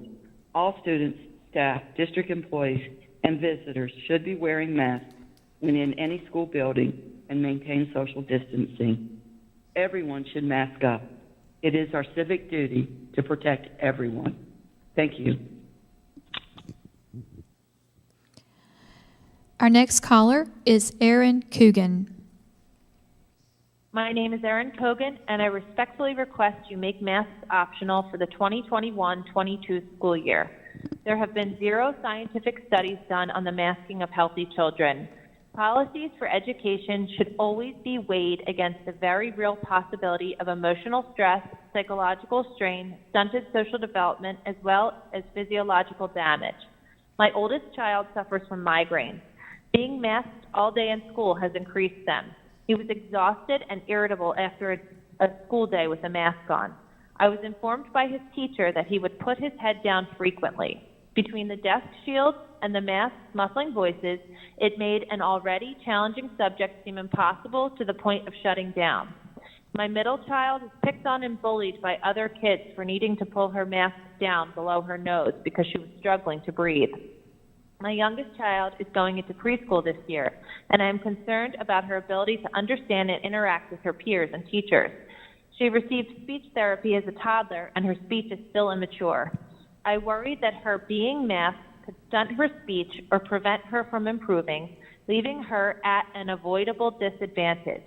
If parents are equipped with choices, everyone wins. I believe that those who are in favor of masks should be afforded the right to wear them. Likewise, those who oppose masks for any number of reasons shouldn't be forced to use them. A one-size-fits-all approach is never a good idea. Shrimp, for example, has numerous health benefits. It's rich in protein and many vitamins and minerals. However, my son happens to be allergic to shrimp and has to carry an EpiPen. Eating it could cause him to go into anaphylactic shock and possibly die. Masks are a medical device, and mandating them is unlawful. Please cast a vote that allows for bodily autonomy and that puts the medical decisions back in the hands of the parents, not the politicians. Thank you for your time. Our next caller is Natasha Longo. Good evening, Madam Chair, fellow board members, Dr. Faust, and fellow community members. This is Natasha Longo. I'm calling in today for two reasons. First, I ask that you all vote yes for mass choice. As I stated when it was time to move to Plan A, for every 5 pieces of data you have that say that masks are beneficial, you have the exact same amount that say that they are harmful. It is always good to remember that giving the parents the liberty to choose is always the right thing to do. As parents, we are our children's biggest advocate. Secondly, I would like to take the time to do something most have not done. I would like to thank this board for everything it has done in the past 2 years in regards to sexual assault victims. I came to you in April of 2019 and told you the story of my child who was a sexual assault victim and asked for surveys to be conducted. In the following month of that year, she came and asked the same. In the past 2 years, this board has helped us rid ourselves from a negligent superintendent and vice superintendent. You have drafted a Title IX committee, a Title IX director. You have put forth policies that will help to protect our children from sexual assault, and I cannot thank you enough. I do not think that gets said near as much as it should. I want to encourage you to continue to do the good work that you have done in the past 2 years, and know that even though some are impatient and not happy with progress that has been made, this parent survivor and her child survivor thanks you. Our next caller is Ramsey Toby. Hi, I'm Ramsey Toby, and I have a first grader at Holly Tree Elementary. Last year was our first year in the public school system, and despite all the challenges that we faced, my child was still able to learn and thrive at Holly Tree. I would like to thank each board member for your continued service to our students. I know that you all want the best for our public schools, and most of all want equity in our schools so that even the most marginalized demographic of students are not left behind in these chaotic times. I know that it has been difficult to make very high-stakes choices for the children of the county, and you don't do it, and you do it to the best of your ability. Excuse me. I feel compelled to leave you a message, and I'm so thankful for your attention. As a parent and active member of our community, I want to implore you to mandate universal masking across all schools in New Hanover County. I am echoing the recommendations from the American Academy of Pediatrics, the foremost experts in child and adolescent health, the CDC, and even our most respected local physicians. I, like many of you, really wanted my child to start school without a mask this year, but the pandemic is far from over. At this juncture, the easiest way to keep our kids in school as much as possible is to universally mask. Several schools in surrounding counties have multiple outbreaks and many children out of school already. We can look at our own example with Eaton and Coddington Elementary and easily see where masking keeps kids in school. The most marginalized student demographics are the ones most likely to be hurt economically by being out of school due to an outbreak. Masking doesn't have to be forever, but it is something that needs to happen now. Thank you. Next up, Chris Sutton. My name is Chris Sutton. First thing, I thought it was pretty interesting that the losers of last meeting's vote were allowed to basically use the chair's power to cut the list of speakers short at a designated number instead of accumulating a list of everyone who wants to speak and then allowing the other board members to take a vote on whether to extend the time. It's like y'all lost the vote and have sought a new way to undermine the majority mechanism on the board. Dr. Faust, I still have not heard back from you about what occurred with the most recent hiring of legal counsel. In fact, I haven't heard from you about any of the complaints I brought forward to you since you've started making $250,000 annually off taxpayers. Every call to audience, we get to hear from people about your lack of communication. Your contract has been used numerous times to stifle board members from researching or investigating complaints. You are the person who is supposed to be who the community reaches out to for help when we have a complaint.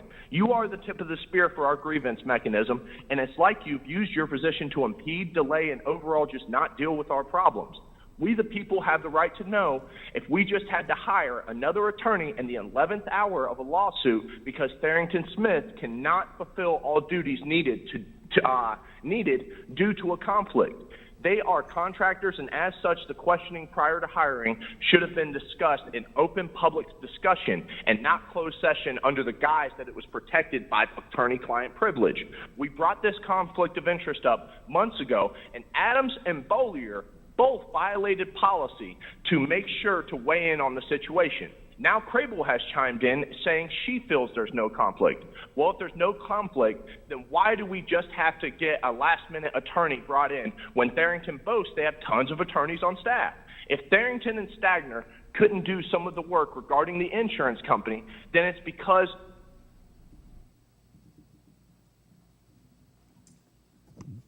Okay, our next caller is Alan Sewell.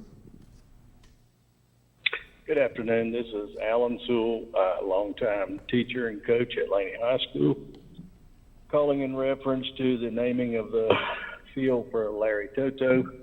I strongly suggest it. You won't find a man of better character.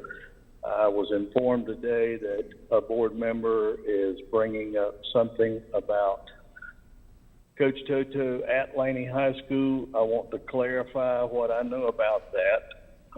As I remember it and was there through the entire process. As I told you at a previous board meeting, Larry Toto was hired as football coach in 1984. Rick Holliday had applied for the job and did not get the job.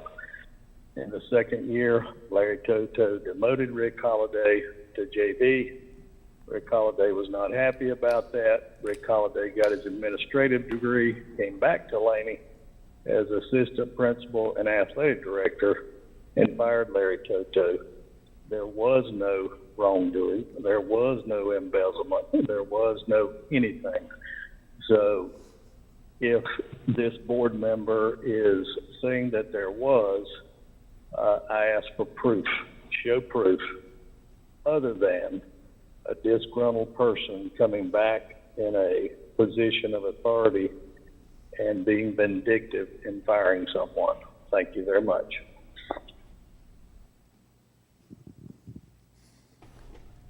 Our next caller is Elizabeth Smith. I am a sixth grade student in New Hanover County, and when I'm outside and inside wearing a mask, it hurts my head. And when I'm taking a test or doing schoolwork, I can't concentrate because of the lack of oxygen to my brain. So I feel that parents and students should have the choice to wear a mask or not. My choice is no mask. I am a fourth grade student, and I believe we should not have to wear masks at school because it distracts you and annoys you. And instead of preventing people from getting sick, it makes you get sick from the germs collecting on your mask from your breath. My body, my choice. I choose no mask. I'm a ninth grade student in New Hanover County, and last year I moved here during COVID-19. Let me tell you that making friends when you're in a new state and having to Zoom and wear a mask is horrible. Not only does it majorly affect your mental and physical health, but it also affects your learning. Let me ask you this. Did you have to wear a mask, Zoom, and go on lockdown when you were in school? Let me answer that for you. No, you didn't. Now, you got to go to school and see your friends and learn without any of these restrictions. And now we're in school, and you're enforcing these on us. It is our choice to choose whether we want to wear masks or not yours. You have every right to take the vaccine and wear a mask, and we have every right to not wear masks and to not take the vaccine. You cannot enforce your choice on us. Our country was built on freedom, so let us have our freedom to choose. Unmask us. Children have rights too. And our last caller for the evening is Christopher Sturdy. Hello, my name is Christopher Sturdy. I'm a former high school English teacher who moved here from Minnesota for grad school, but now consider Wilmington home. I listened during the last two sessions as people spoke on critical race theory, being a former teacher myself. I've read some of Kimberly Crenshaw's work along with Bell Hooks, Derek Bell, and others, and after listening to people share their thoughts, I realized that we do not agree on what CRT is. People seem to be grossly misrepresenting the new social studies standards and CRT by somehow deriving that teachers will be in our classrooms teaching on an odd binary of white student bad, non-white student good, and this is simply not the case. CRT originated from legal studies, and at its most basic definition is thinking about the ways that racism, particularly white supremacy, anti-blackness, and various kinds of racialized inequality is embedded into law and legal practice as well as other institutions. I then wondered a little what we would think if we heard that Germany voted to pass legislation in their schools where they were no longer going to discuss their Holocaust. That wouldn't sit right with me. Much about people wanting to censor actual U.S. history doesn't sit right with me. You can't talk about U.S. history without examining race or other factors of identity because it is built into our primary documents and our personal narratives. If CRT is anything, it strives to be the most honest conversation we may be able to have as a nation. It is undeniable that our history is messy. Back in Minnesota, I taught Lorraine Hainsbury's A Raisin in the Sun, a play about the Younger family, a black family living in Southside Chicago in the 1950s experiencing housing discrimination due to racial covenants. Coupled with this text, my students looked at primary documents from Minnesota itself, racial covenants written in housing deeds from the very county I grew up in, Hennepin County. What I'm getting at is this. Teachers in general aren't here with the new boogeyman to brainwash kids.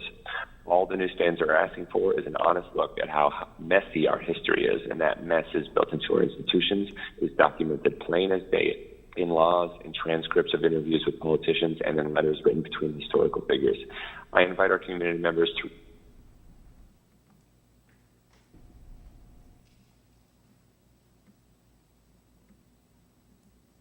All right. Thank you very much to all of our call to the audience participants this evening. We appreciate your understanding of the switch for this week, and we thank you for your comments. All right, next item up on the agenda are consensus items. Do I hear a motion to approve the consensus items as listed? I make the motion, Stephanie Walker. Thank you, Ms. Walker. Is there a second? Second, Pete Wildebohr. Thank you, Mr. Wildebohr. Any discussion? Ms. Bowie, could you call the roll, please? Stephanie Adams. Aye. Judy Justice. Aye. Stephanie Craybill.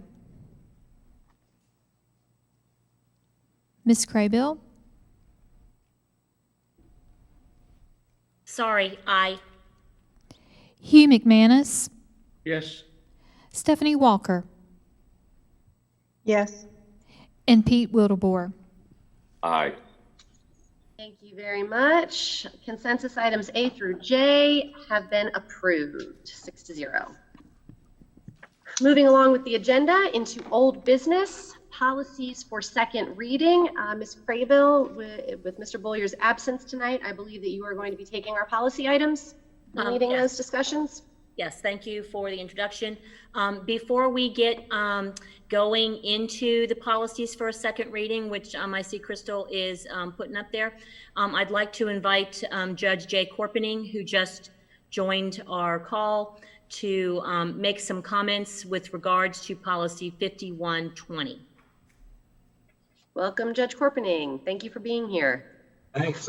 Wish we could be there in person, right? But thrilled to be with you all tonight, even virtually. Can't wait for this to be done, you know. So thanks for the invitation. I had talked to the superintendent about a little bit about 5120 and talked to some others about concerns that have been expressed by some parents. And so I wanted to share just a little bit of the context of the big picture connected to 5120 with you. That might help you as board members understand the real big picture that's a whole lot bigger than your policy. 5120 doesn't, and also let me remind you that I'm here as a guest. I'm not your lawyer.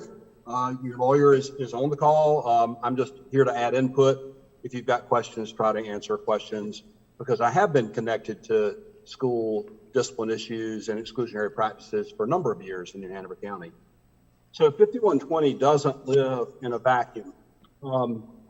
It has to be read in conjunction with the MOU that you've got with your school resource officers. It's called the School Resource Officer Program MOU, and also read it in the context of our interagency agreement on the handling of school offenses as well. It also has to be read in conjunction with our general statutes governing when children can be questioned by law enforcement, when children can be arrested, taken into custody by law enforcement. So all of that in terms of the juvenile code and our criminal procedure laws have an impact on all this.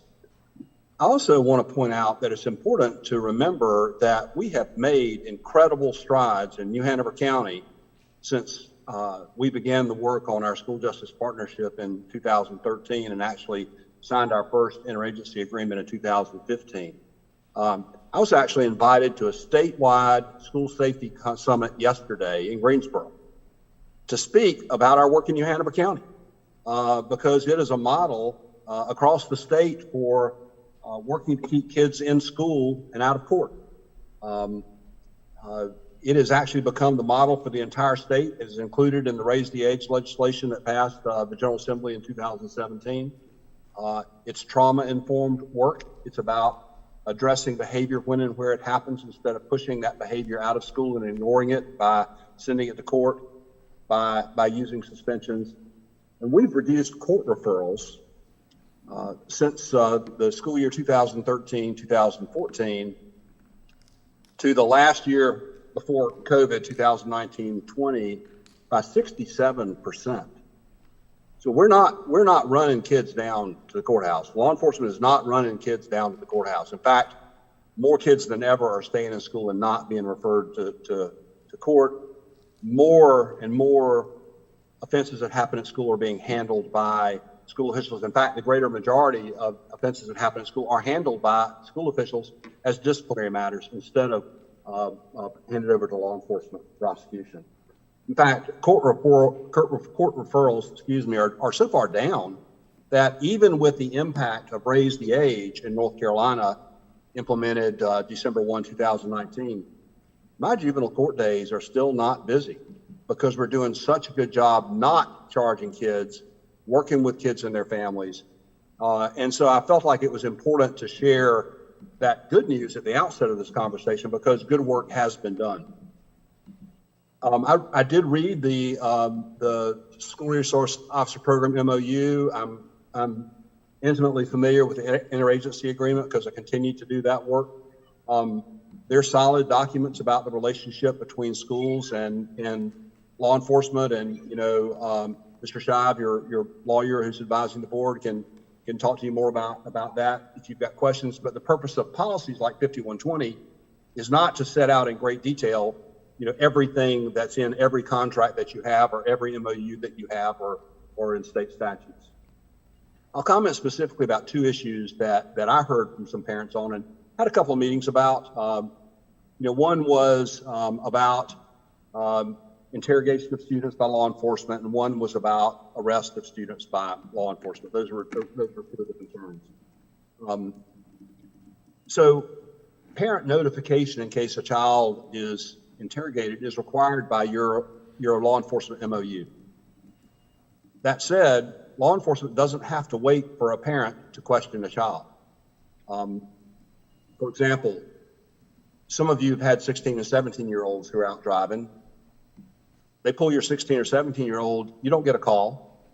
There are questions that your child has to answer on the roadside there that don't cross the line of being a custodial interrogation that are regulatory in nature, which may include, have you been drinking, for example. But law enforcement procedures investigating crimes can't be interfered with by school policy. If you've got more specific questions about that, Mr. Shive, I'm sure can weigh in on that. But certainly it is a positive that your MOU mandates that school authorities notify parents that child is being interrogated.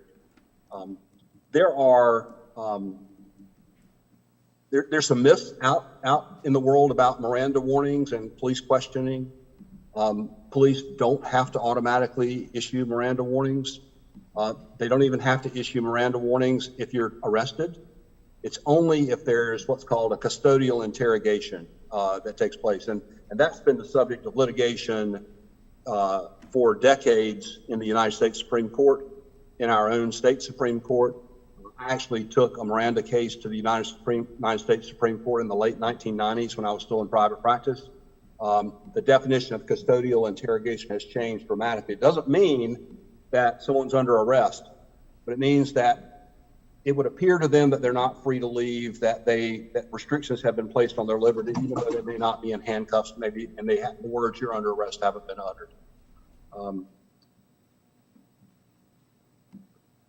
For juveniles, it's a little different, because for juveniles who are questioned in a school setting, there's been some evolution of that issue, even recently by our Court of Appeals, that more broadly defines what a custodial interrogation is, that then triggers parent notification by law enforcement, because that, for under 16 kids, that questioning, if it's a custodial interrogation, can't take place without parent being there.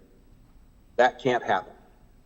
For 16 and up, it can, but if it's a custodial interrogation, the Miranda rights are triggered. And interestingly enough, when the parent's present, the parent can't waive the Miranda rights for the child. It's the child's right to waive, but the parent has a right to be there if it's under 16. Then, even if law enforcement complies, or there's an allegation that they don't comply with the rules surrounding custodial interrogations that are set by our courts, then if the child goes to court, I have to make the determination that the child's rights were protected and that the statement was totally voluntary. Otherwise, the statement doesn't come into evidence and can't be used against the child. So there are safeguards set in place by our laws at every step connected to those types of interrogations. There was some concern that I heard about there may be some circumstances where law enforcement would ask the schools not to notify parents, for example. And one of the examples that jumps into my mind is where the child's a victim and the parent's the offender, right? Then law enforcement would not want to notify the offender that the child's being questioned. And so there may be limited circumstances where that's happening.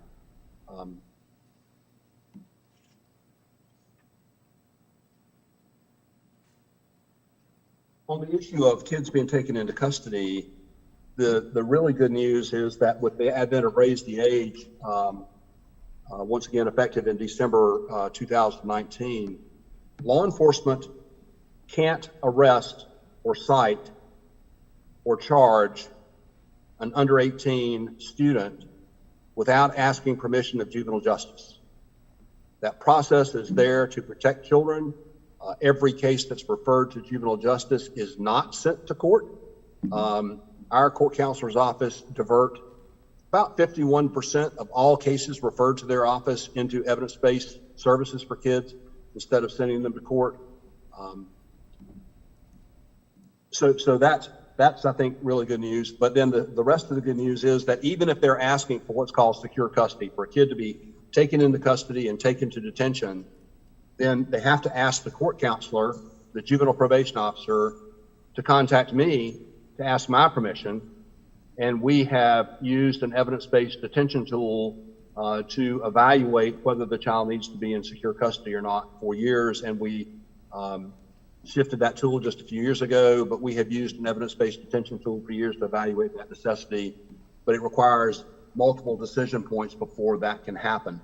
Pre-Raise the Age, our 16 and 17-year-olds could just be taken to the magistrate or given a citation, given a criminal summons, but that can't happen anymore for our under 18s.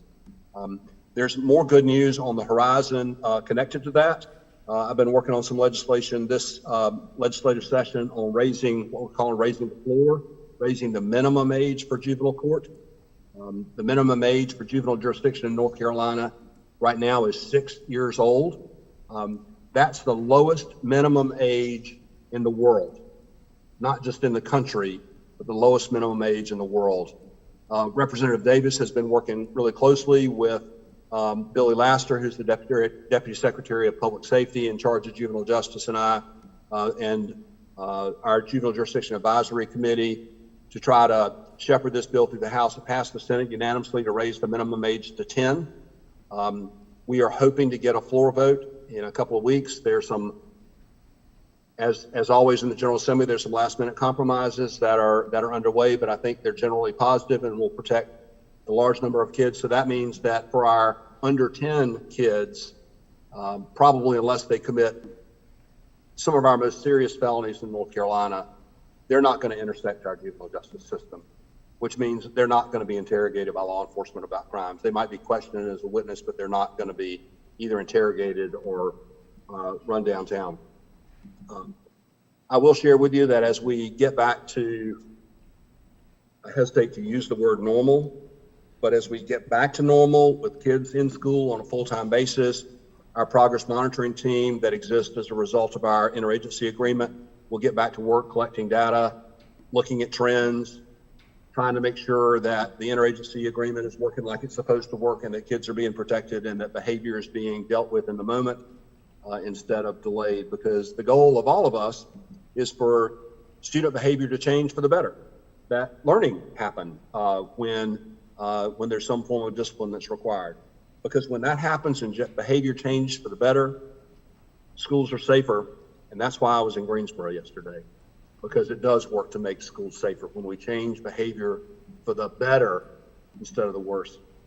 So happy to answer any questions that members of the board have, but that's sort of the bigger picture of 5120 and everything's behind it, and a couple of hot button issues that I heard from parents, but I'll be happy to answer any questions. But Madam Chair, I'll defer obviously to you on that issue.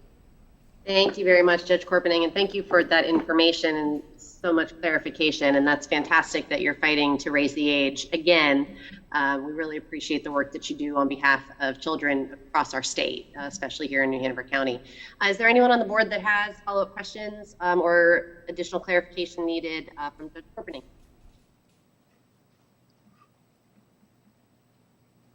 All right. It's always good news, right? Well, Appreciate it, Judge. Yes, and again, thank you, Judge Corpening, for coming and clarifying. And if I could just ask you to hang on the line just in case, we're getting ready to talk about the policies. So if you could just hang on for just a minute, for just in case, that would be awesome. Okay, so that takes us to, let me get, I have a hard time. Oh, there it is. Thank you for putting that back up. So policies for a second reading, we have all of these on there. Is there any that anybody wants to pull out and talk about more in depth, or are we ready to go ahead and make a motion to approve them together? I'll make a I got motion a question, Stephanie. Stephanie Walker, yeah, go Were ahead. we asking for questions? Yeah, those are two are I there were any gonna. that we want to pull out so that we can vote on the rest and pull out only the ones that we want to talk about separately? Do you have one that you'd like to do that with? Well, I know the last time that we met, we were discussing pulling the 5120 and 5070 to discuss, but we haven't had, the last meeting was what, 2 weeks ago? We haven't had a policy meeting yet either. So I know you had, spoken to me about a couple of them that you had wished hadn't, I guess, come up yet, and that you would like to have discussion over. So I would like to pull that one, 5070. And I had no idea we would have a judge here to ask questions to. So I admit that I'm kind of taken back that I don't have questions ready, even though I think I would have some if I had known. I probably would have had better questions. So I hope that the judges, I guess, prepared to get questions from us, if that's okay, because I just didn't know we would be able to do that. It was a good presentation, but I'm still not sure whether we should pull that or not. I feel like I don't know if parents will have more questions either. So I don't know. Definitely 5070 then at least. I don't know how anybody else feels about 5120. I don't know if it's necessary now, but I don't know. Sorry. This is Judy Justice. I am feeling the same way Stephanie Walker is about 5120. I really do appreciate Judge Corpening being here. Parents, I would like to go ahead and have the policy in front of the policy committee and have those questions that you have not had a chance yet to ask done before, and people can watch the policy committee between now and our next meeting, and it's only a couple weeks away. Go ahead and have those questions asked that you were previously going to do that. Just to make sure we follow the process that we thought we were going to be having, because I said, I love Judge Corpening being here, but I know parents still want to look at this closer, and after you have your policy committee meeting, then they will possibly, some of them will be getting back to us so that we could discuss it further during what we thought was going to be the situation. I would like to remind us all that at the last meeting, we did say that we would return it back to policy, and asked at that time for any one of you to give feedback on what we should even be talking about at policy. I did talk with a couple people, but did not talk with all. And I received no feedback directly from anybody in the public about specific comments that they had, other than they were concerned about the interrogation. And so that's why Judge Corpening was invited to clarify that, because that was what the predominant question that I had been asked, and that Nelson had been asked. Pete, do you have any other things anybody have weighed in with you as part of our policy committee also? That was the only thing that I had heard was, people concerned that especially their young child or, their 10-year-old might be questioned without them knowing. And, Judge Corpening, I think, answered that very clearly today. So that was what was my hope, that hearing those comments about the arrests and the interrogation portion, because we had already approved the MOU, and the MOU was referenced in our policy. And so I think this is just, my personal opinion. I think some people got a little just concerned with the wording that we took out, and not really realizing what we actually put back in, as far as with the reference to the MOU that we had already approved. So I was hoping that we would be able to vote on that now, but if that is not, so that's why I'm asking, do we want to pull it out, and do we want to vote to pull that out? Or do we just pull it out and take it back to policy, which should be, it hasn't been posted yet, but normally it would be, August the 10th. So we would have to do that. And then we would put that again back in for second reading. Colin, Mr. Shive, would you weigh in on the procedure for doing that, please? Yeah, I think maybe the cleanest way would be, is there currently a motion pending to approve the policies for second reading? No one. Actually, I sort of did, but I didn't really make the motion. I was going to make the motion to approve the policies as presented for all of the policies for second reading. If that motion is made and seconded, then anyone who objects to that could then make a motion to amend to remove whichever policies that they don't want to be passed at this time. Okay, so can I get a motion to accept all of the policies on for second reading? I make a motion to approve all policies for second reading as presented. I would like to make a motion to amend that to pull out 5070 and 5120, please. I'd need a second first, and then you can go back and do that. Yeah. Is there a second to a motion as is? Can I make a second, or I'll make a second. Okay. And then now within the discussion, Ms. Walker, you can. Thank you. Well, I would like to, is this discussion time or amendment time? You can make a motion to amend, Ms. Walker, if you'd like. Okay, thank you. I would like to make a motion to amend, just pulling out 5070 and 5120. I was thought that the last meeting that we were going to discuss those at the next policy meeting, which it kind of is after the fact. So and our meetings have been a little bit strange lately. So with timing, so I thought we would have a chance to do that. I didn't know there would be someone here to discuss these questions, and I'd rather. Well, I second that. I guess we're having a discussion before it's second, but I second this discussion. Sorry. It's okay. Yes, second the amendment. Are there any questions that anybody wants to add in additionally to Judge Corpening why we have him here? I'm sure some of these points have been on your mind since the first time you saw it.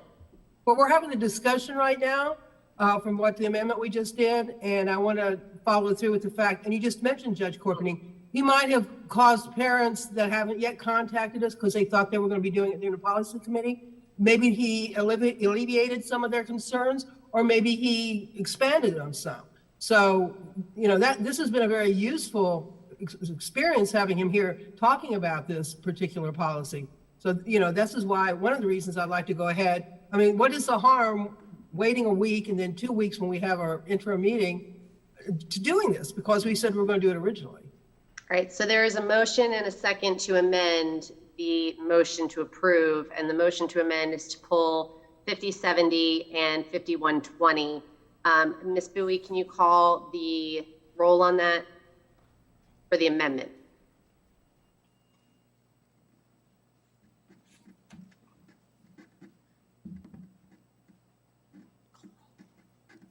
Ms. Bowie? Yes, Ms. Adams?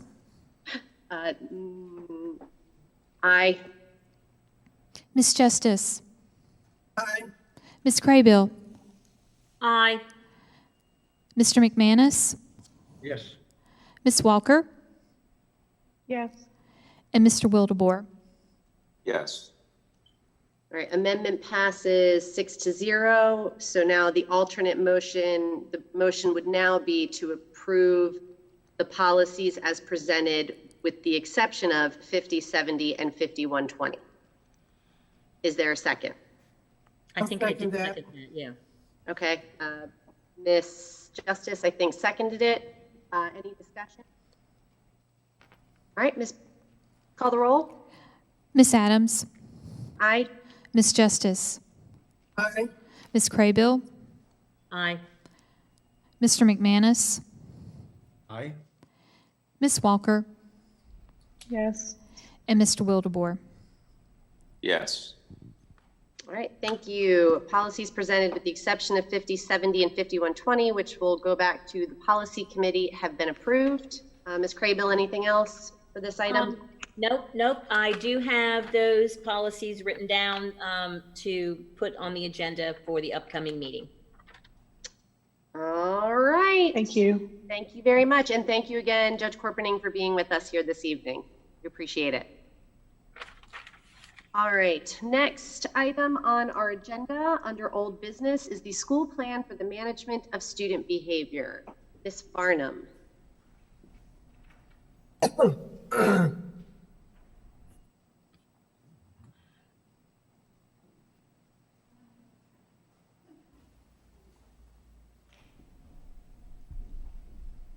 Ms. Barnum, are you coming to the microphone or are you online? Yes, can you hear me? Oh, yes, ma'am, thank you. I'm sorry, I headed this way and didn't have my glasses. That's fine.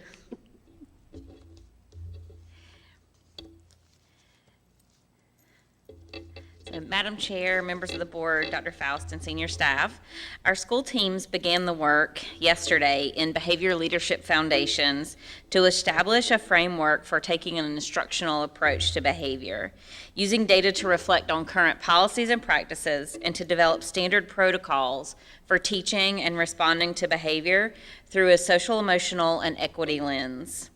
Around 65 staff members on 9 school teams attended. They focused on their mission statement, visioning their marketing plan and teaching plan, and then establishing their guidelines for success.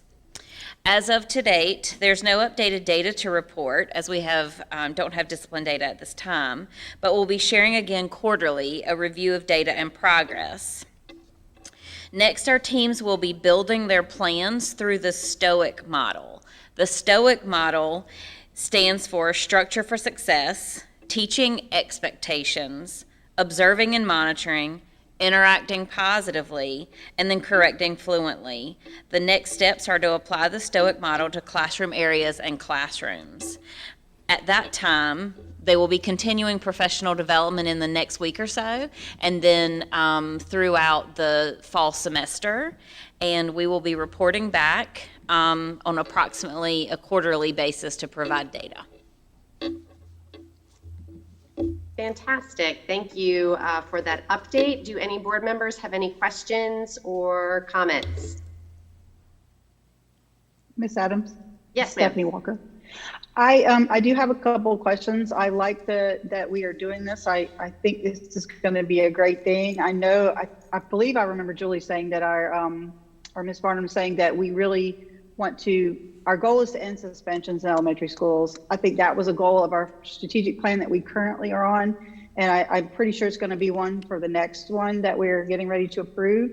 I didn't know whether there would be any, I know that it's kind of it's a new timeline, so we're not really sure where we're going to be with data yet. But I was hoping maybe we could even entertain, perhaps in the future, once we get to a point where training is done and the data looks good, that maybe we could test run some schools about ending suspensions and just to see how they go and see how the data goes for that.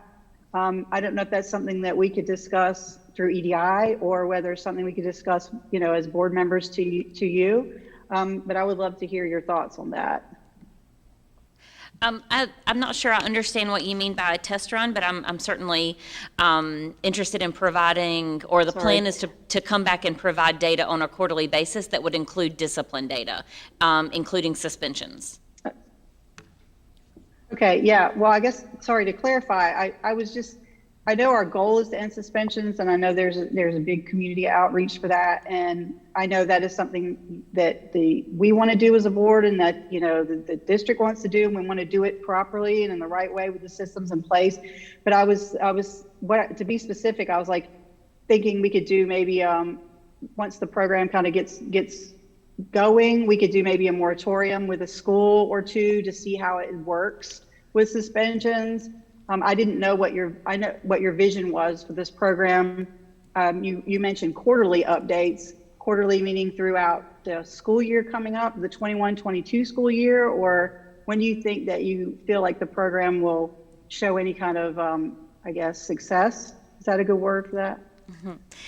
We certainly anticipate progress right away. The school teams are, being that they've had one day of training of their professional development, they will be continuing. I would expect we can provide quarterly data throughout the school year, meaning every 9 weeks. Approximately, and provide that information to you, to the board. And I can also answer that one of the guiding principles that our teams are covering in this training is to use suspension, just like our policy now says, using suspension as a last resort, and utilizing all of the interventions and all of the resources in the building before doing so. And so I think it's going to have definitely a positive impact on increasing instructional time and keeping students in the classroom, not just in the school, but in the classroom. And so I'm not sure that I think Dr. Faust wants to answer another part of that. So a couple of things. I don't believe that we're ready to do any type of protocol where we're not suspending. That was a question, I think, for the schools to, pilot. We're not there yet. We've got to train to make sure that they are. And what I would also welcome is that any board member who would love to come to the training to be a part of that training, so that you will get a more in-depth understanding of what our schools are doing. So I definitely would love for you to come and take part in all of the training so that you're able to converse with individuals, speak with teachers, and actually even go to schools and see it in practice. Because that's the only way that we can actually have an effective model, is that everyone is partaking. Thank you for that. I don't know, I would love to get notifications when y'all are doing the training. That would probably be helpful for board members to schedule any kind of visits to see it. It definitely would be helpful because we are as board members and elected people, we are definitely between our constituents that really would love to hear updates. And I know that would be an extra way for us to communicate as well with them. I guess I wasn't expecting it to happen right away. I know work has to be done, and I don't want y'all to think I was expecting it to happen soon, but I guess I figure that once the quarterly updates, as they go on, if you expect to see progress, that perhaps we can move towards our ultimate goal, which I believe I heard Ms. Farnham say, to end suspensions in elementaries, schools. It is definitely a topic that our board members are involved with discussing all the time. And I know that there's things that we could probably do to help you guys if we can. I was in a meeting last week with Ms. Farnham when we were discussing this, and I know there are components of community components and parent components to that we could probably help with. So please, yeah, I would say keep us informed, and we would love to probably come to some of these training sessions to see it in action. So thank you for letting us know that. Thank you, and I will make sure to provide those dates to Ms. Bowie so she can help you guys schedule that. Thank you, Ms. Farnham. Thank you, Ms. Farnham. All right, good questions, Ms. Walker. Anything else from anyone else on the board? Questions or comments? All right, well, thank you very much, Ms. Farnham, for the information. We look forward to the quarterly updates, and thank you, Dr. Faust, for sharing that opportunity for board members as well. All right, next item on the agenda is the discussion around policy 2310, public participation at board meetings. And Ms. Walker, being that you brought this up, I will send it to you to kick off the conversation. Thank you so much. I know that we had a discussion recently, or at least I think a press release went out regarding, I'm not sure if it's a new policy addition or procedure to our call to audience. I just was hoping that I could, I guess I could start with the motion before we have discussion. I wanted to make a motion to bring that to policy, the next policy committee meetings, for board members to be able to discuss and maybe make additions and or suggestions as far as the release of that last announcement. I don't think it does. The policy does state that the board is allowed to do additions or changes for procedure, but we as a board haven't had a chance to vote on it or have a discussion over it. So I would like to go and just make that motion that we could send it, the discussion for the update on policy 2310, specifically part B, to the next policy committee meeting for, additions or suggestions from the board, so we can all get a chance to weigh in on it and perhaps even vote if there is a change to the policy. So speaking on behalf of the policy committee, Mr. Shive, would you let us know, do we need to make a motion, or can I just say that I'm going to put it on the agenda? I already have it on my list for the next policy committee, since we're already gathering it. So I put that on as soon as Ms. Walker made the motion. So not made the motion, made the suggestion. So do we need to make this a motion, or can I just say that I'm going to do it? I don't think we need to vote to refer it to policy committee. I think you only need to vote to make a change to policy. Okay, so just for clarification, Ms. Crable, I was just going to answer to what Mr. Shive was saying.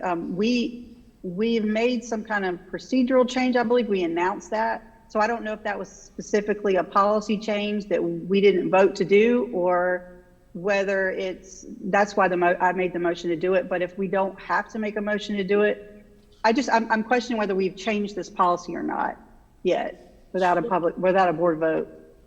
Tell me what I'm not aware of that, but I don't. Go ahead. I think, just to clarify, Ms. Walker, are you talking about the call to the audience, like information that went out this week or last week, I should say? So, so that the rules of decorum and the expectations for call to the audience, that was something that board members had asked for to be more clear on. And so there was nothing, it was just talking about the call to the audience. It was just some guidelines. Yeah, I'm kind of, help me out. Either say it out loud or say it out loud and send me a note, because I'm not quite certain I know what you want us to bring up. Okay. Well, real quick before Ms. Justice Johnson, we got a copy of the press release or whatever it was that was sent out to the public. And to me, it wasn't very clear. And I don't think we voted, if it's a policy change, I'm not sure, because I know our policy addresses time. And not necessarily amount of callers or an amount of people that get to participate in call to audience. And I know we're trying to make it more streamlined, but I personally didn't feel like the public, whatever declaration that was sent out was clear. And I didn't know if it was a policy change, because it really does, because the policy itself talks about time. We have an hour. And I know that I know we've all done the math on how many we think, can go within an hour. But I feel like that it could have been a little bit clearer. And I didn't feel like we as a board had the chance to weigh in on it. That's what I'm trying to say. Can I Ms. continue? Justice, I didn't know if you want to go. Yeah, well, Ms. Adams just said that they added some things to clarify on decorum, and some other changes, and that it was okay in her expectations or belief that they could do that without discussing it with us. And basically, to me, though, it seems like if you're adding things, you're changing policy, and you need to have it looked at by the policy committee and then brought to the whole board. Because people have different concepts of what the quorum, et cetera, are.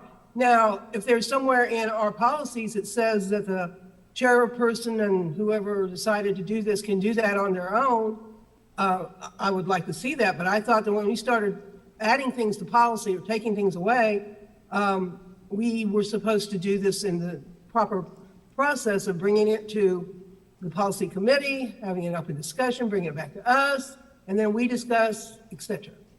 Mr. Shive, do you feel that the things that were listed for call to the audience were considered a policy change?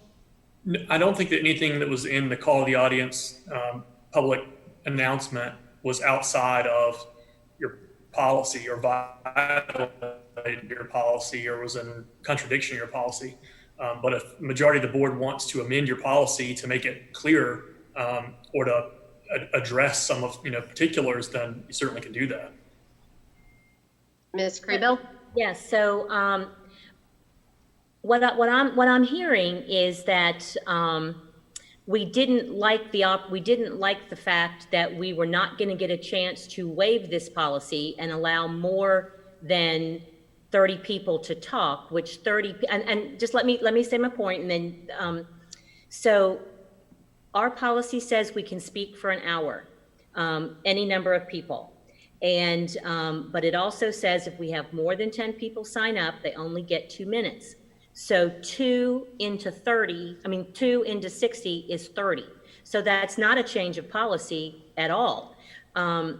We have been over the past couple meetings saying that we're going to waive our policy to allow for longer time. So am I and I'm seeing a head shake. So tell me how I'm misinterpreting.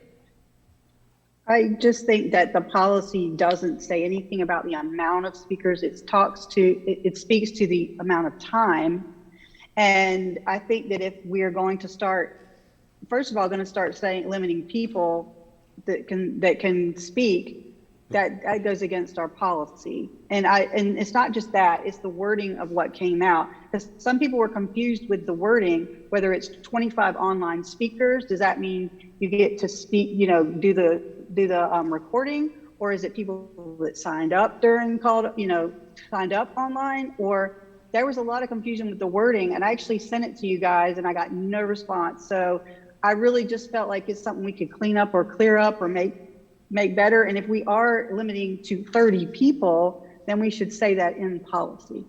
That's what I'm saying. So, because it covers time. Yeah, I agree with you on, it was a little bit confusing the way we worded 25 online speakers and 5 in-person speakers. That was definitely, that could have been worded differently, but I think still gotten to the same point. But so, all right, so if I'm hearing correctly, then we want this policy to go back to the policy committee and and you all are going to give us feedback so that we know what we're talking about. Is that correct?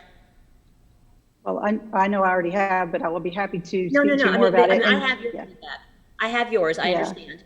And then you're always welcome to join in or listen, to the policy committee meeting so that we make sure that it's clarified, that I bring it forward or Pete brings it forward, in the appropriate manner. So I have that on the Saying- list to add. If it's, last thing I'll just say is, again, if it's a change in policy, we need to change the policy. If it's not, then that's different. But I feel like if we're covering time instead of people, we need to make that decision and put it in policy. But that's all I'm gonna say. All right, so time versus people is your biggest concern. Well, it's not just my biggest concern, but the policy states one thing, and we've just, in essence, changed that with limiting to certain number. So you just have to decide. Well, okay, all right, I got that. Our present policy has been an hour, is that correct? Yes. And so what we have done, I voted the last meeting, and I think it was Pete and I, it was Pete and I, to extend it and allow additional speakers. A, we've been running into many late nights, but maybe that's B. A is that the more people that speak, unfortunately, the more difficulty we've had with the audience. And so I, for one, feel like we need to stick with the hour until we feel like we can extend it where necessary, because the behavior is unacceptable. We need to recapture control. And I'm sorry, but that's the bottom line. And we can talk all around it. We can talk over and under it. But we've got to regain control and respect, because if we talk to the audience like they talk to us, and we said to each other, and we cursed, and we slammed our desk, and we stood up and walked around, unacceptable. So we must recapture our control. I'm sorry. That's as simple as it is. And so I say we stay with the hour. That's my end. I've tried not to say a word tonight, but listen, but I can't stand it. Sorry. No, I'm not sorry. Hugh, we're not disagreeing with that. We're all experiencing that. Well, We're I think that's talking about the thrust, though, of what this is about, is to maintain decorum. And we're just trying to put the word into the or talk about whether we should put these words into the policy. If I maybe understood, clarify the them. attorney just said it was not really a policy change. It was just more of a structure. Right, we're trying to get it clearer, because the wording on this that came out was, there is some questions. I agree with you totally. We definitely need to limit it. We're just trying to decide how we do it in such a way that it's cleaner. Does that make sense? Well, it sticks to policy, and it's clear exactly what you just said. What you said. I don't disagree. I don't disagree with Hugh McManus. Yes, Ms. Craybill. So what I would like to offer, if anyone is interested, is I did look at Brunswick County's policy and talk with their board, and their board will provide an open forum as part of the board's regular meeting schedule, during which 20 minutes will be set aside, and usually as the first item of business on the agenda. So when I read that, I talked with Ms. Stagner, and it was my understanding from her, and maybe Colin can, weigh in, is that the state statute just says that we have to allow time. There is no time required by the state statutes. We, as a board, get to choose that. So I wanted to get that clarification as we bring this back to policy. So is that correct, Mr. Shive? Yeah, the statute doesn't require a set number of minutes. I've seen different amount of time from different boards. A lot of boards have 30 minutes. Some have an hour. It varies. Okay, thank you. All right, so for that conversation, thank you, Ms. Craybill and Mr. Wildeboer, for bringing it back to policy. To board members that would like to weigh in on that, please make sure you are sharing your comments and thoughts with Ms. Craybill. Or Nelson, right. Or Pete, or Nelson. Or Pete, or Nelson, yes, thank you, or Mr. Bullier, yes. All right, next item on the agenda, we are moving on into new business, and the first item on this agenda is masking protocols for 2021-2022 school year. I would just like to start by saying, this board has been inundated. I would say we've probably received 700 to 800 emails within the past week around masking. This is an extremely divisive conversation. People feel incredibly passionate on every side. And it's not an easy decision for anyone on this board. And I will say, I wouldn't wish, and I've said this before with some of the conversations that have been related to COVID situations, I would not wish this job on anyone having to make these decisions and choices. I will say this, as a parent of a soon-to-be fourth grader, I really wanted the year to be starting without masks. I really wanted to be through the pandemic. I wanted to believe that we were going to be back to normal. And unfortunately, we're not. And that is just the reality of the situation. What I do know is that we all want our kids in school. That message came loud and clear last year. A lot of the parents that are asking for no masks are the same parents that wanted kids in school last year. Why? Because we know having our children in front of a teacher in a classroom, that is where they learn best. And that's where we want them to be. So for me, it's a very simple decision. With quarantine rules based on the toolkit, if a COVID case happens in a classroom, if the children are masked, there is no quarantine requirement for the children to be exposed, which keeps kids in the classroom, with the exception of the COVID case. Without masks, kids may be home. And with a packet, possibly on a laptop, possibly on an iPad, and we know my job as a board member is to make sure that our children are getting the best possible education.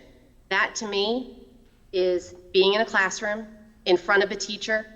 And so I would like to make the motion that we require masks K-12 to start the year, with the expectation that as a board, we continue to reevaluate, look at our numbers, look at what's going on in our schools.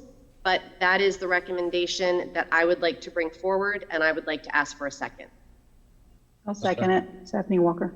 Thank you, Ms. Walker. Now I'd like to open it up. I know all the board members have thoughts about masks, and I'd like to give you an opportunity to share some of your thoughts with the audience, because we know that this is a conversation that is going to generate a lot of discussion in our community. So who would like to start? I'll start, McManus. Mr. McManus? Thank you. We're either going to be proactive or we're going to be reactive. And I think we've experienced the reactive, and we'd like to be proactive. I was actually leaning toward choice until about a week ago. It seems the progression has become worse. I noticed Wake County Schools has already passed tonight that they will have to mandate their mask. And we can do what we want to do. But I think proactively, we institute the mask. And if we made a mistake, which the data, not personal opinion, but the absolute data, if that indicates that we overreacted, so be it. If it's an inconvenience for a short while, then I'll apologize. But I think we need to do that and let the data drive the rest. And as you said, we monitor it. And then if the data proves that it's not necessary, then we can retract it.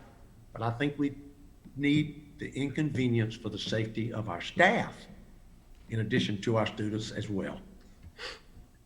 Thank you, Mr. McManus. Anyone else? If I could jump in. Yes, Mr. Wildebohr. I'm sorry, Mr. Wildebohr. I definitely am not a big proponent of the masking. I had very similar thoughts to what Mr. McManus just said. I had very, very strong feelings to, give the parents choice. I think that's, as a parent of 3 children that all went through New Hanover County, I think it's very important that, that we do have the parents and we listen to the parents. As you said, we had probably 700, 800 emails, and, there wasn't a clear-cut decision one way or the other.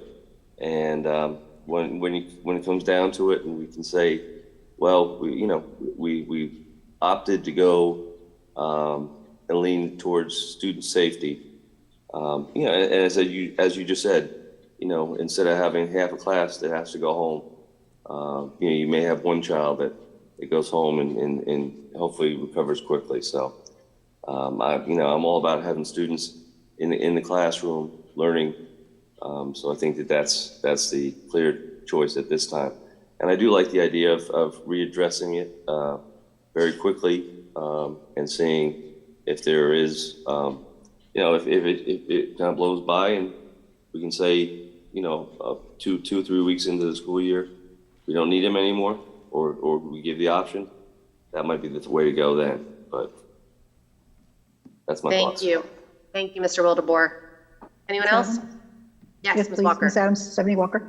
Yep. I agree with a lot of things that everyone has said here.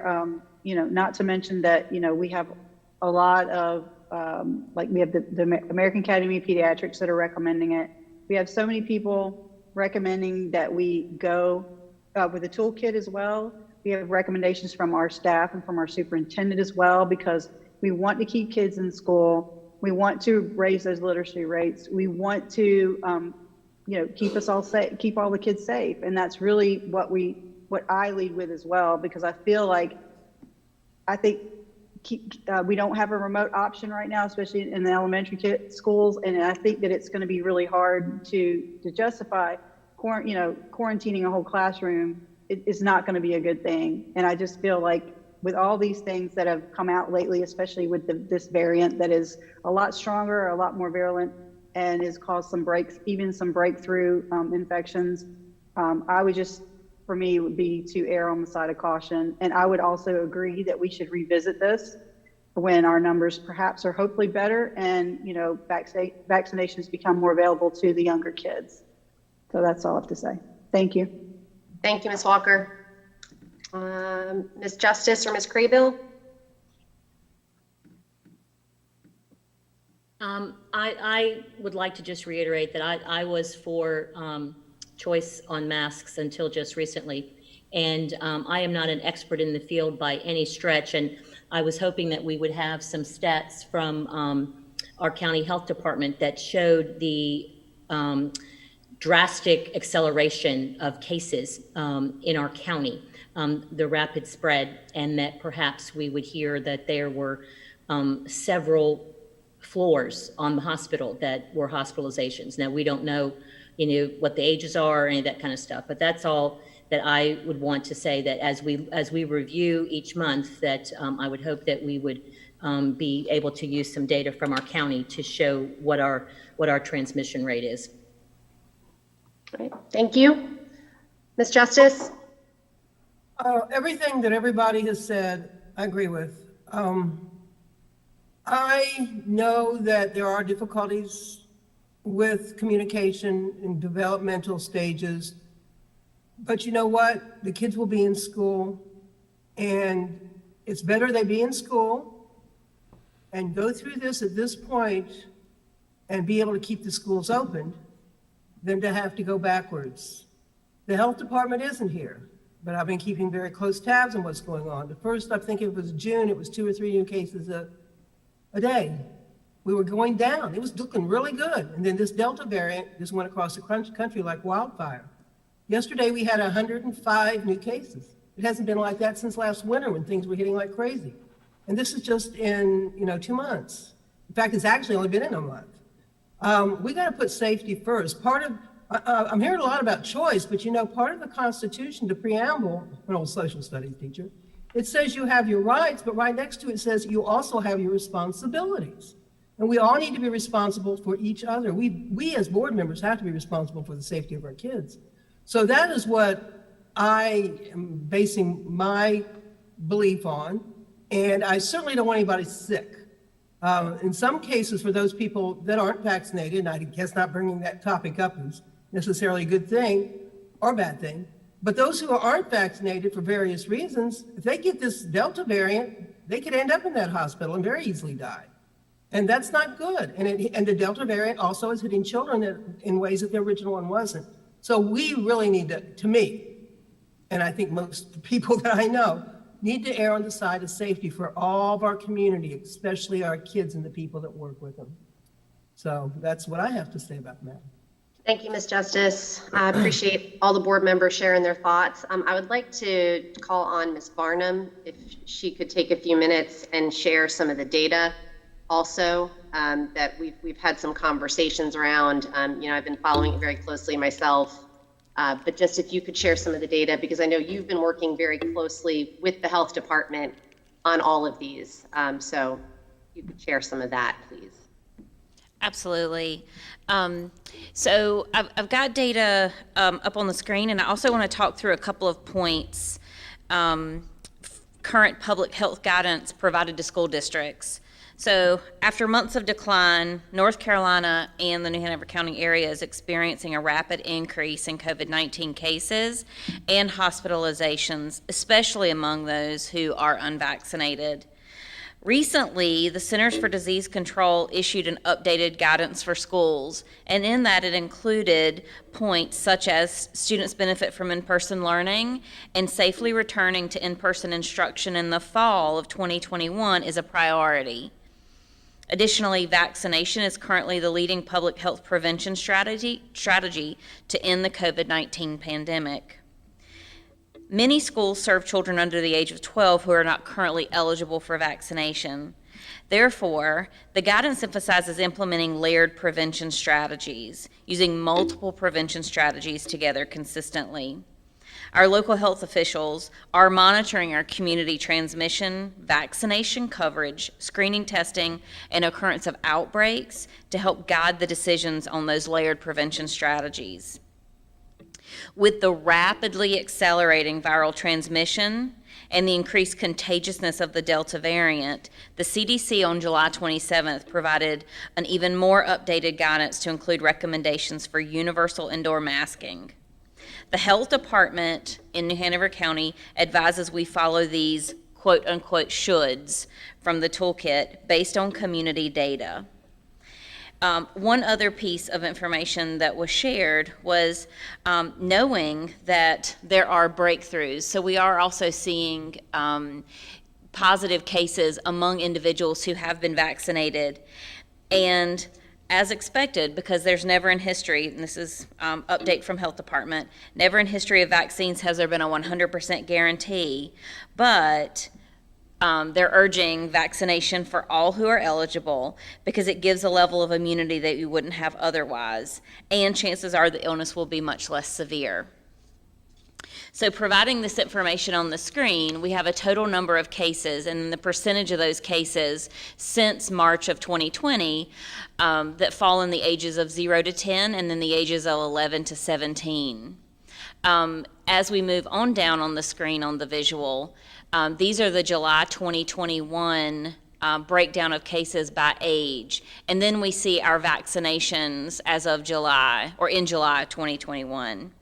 I will also share that the health department provided that only 32% of 12 to 7-year-olds in New Hanover County are fully vaccinated. That's only 32%. Overall positive cases more than tripled in a 2-week time frame, from just over 100 new positives 2 weeks ago to 383 positives last week. And the last full week of positivity, the positivity rate of the last full week is 6.4%. Thank you, Ms. Farnham. So we have the data. We've had our conversations. I would like to just add an additional point to this. UNCW has mandated indoor masking. CFCC has mandated indoor masking. We have students in our high schools that attend both of those locations. And so I believe that we are consistent with what our area is doing. And on that note, unless there's any further discussion, I would like to take a roll call vote.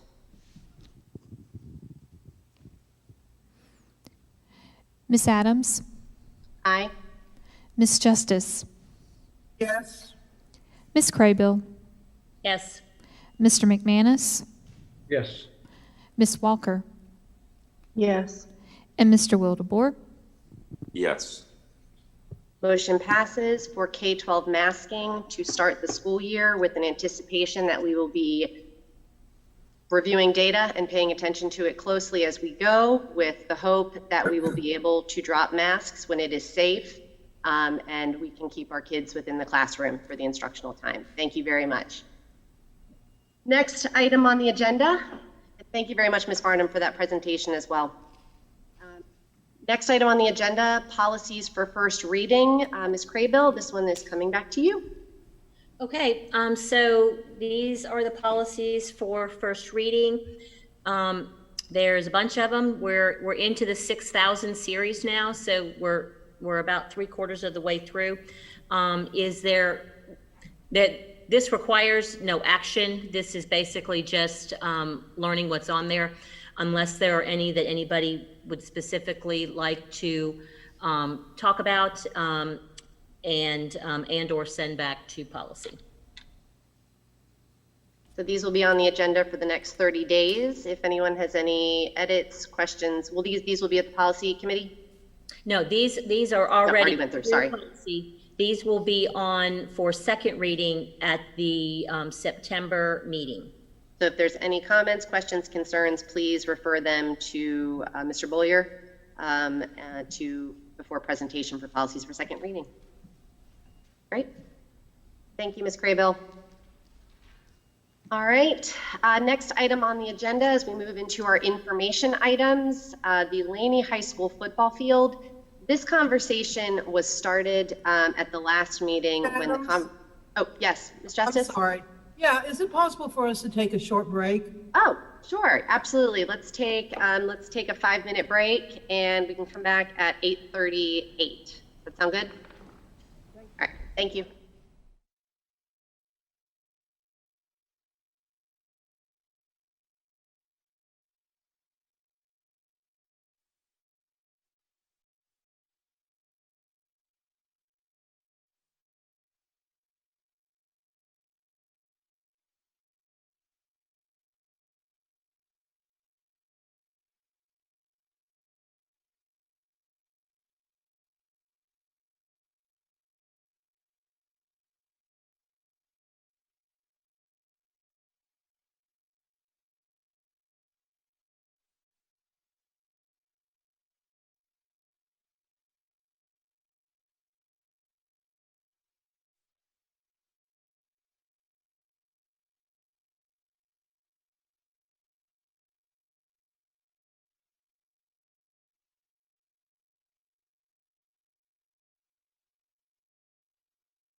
started until I know.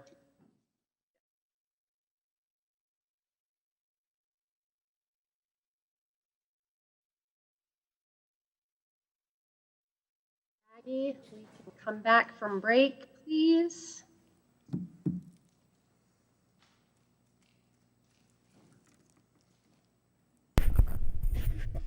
All right, welcome back. Moving along, next item on the agenda is for information, and it is the Laney High School football field. Last month, a few weeks ago, this conversation started in regards to the renaming of Laney Stadium, and I'm going to throw this to Mr. Wildeboer for his comments first, because this was an item that he wanted to bring forward. So, Mr. Wildeboer, would you like to speak to this? Sure, absolutely. As I mentioned last month, I think that we looked at what the people wanted. I think I don't have the number in front of me, but I think it was about 52% had mentioned Coach Toto's name, and we did go ahead and name the stadium after the Buccaneer Stadium. But then I don't think I was actually the one that brought up the thought of the football field. I think that might have been Miss Justice, but I apologize, Miss Justice. but that's fine. But I think several of us know Coach Toto very well and think the world of him. So I think it's just a really good idea. And I know at this point this is just on here so that we can give the 60 days. And we can hear from people once again to see if that's what they truly want. All right, thank you, Ms. Justice. I apologize, I got that mixed up. Why don't you share your thoughts, please? Well, he did a really good job of saying what I probably would have said. Not only that, it has been brought up about our policy and the name and the way it's structured. The policy also says we can vote on anything we want. It can be named after, ultimately. And we could discuss that a lot, but I think at this point, it's sort of obvious. Oh, there you go. What do you know? They just popped that right back up. At this point, I really do believe that the public has had their say, but we can keep on going. I mean, more responses is fine, but we can't, the policy says we can't name it after a person. And if there are any concerns, we'll hear them in the next 60 days. From the people on staff here who are experts at looking into things that a name might cause a problem with. Something that in the past, we really hadn't had the luxury of having because there's a lot of things we weren't aware of. Times have changed. So, and yes, I did work at Laney while Coach Toto was there. He was well respected. Not just that, he's loved. I don't see any reason why we can't, why we shouldn't, it's up to the public, go ahead and start the process and do what we're doing now. All right, anyone else like to make any comments regarding this?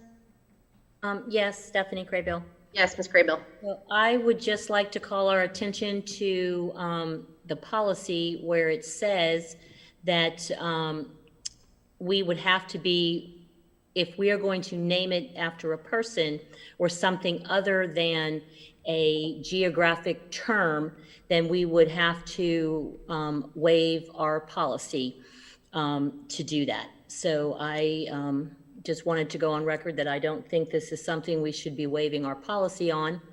And I would like to say out loud that I am sincerely concerned about things that we might find. So no surprises. So I am not in favor of naming grass at all, really, and I'm not in favor of naming grass after a person.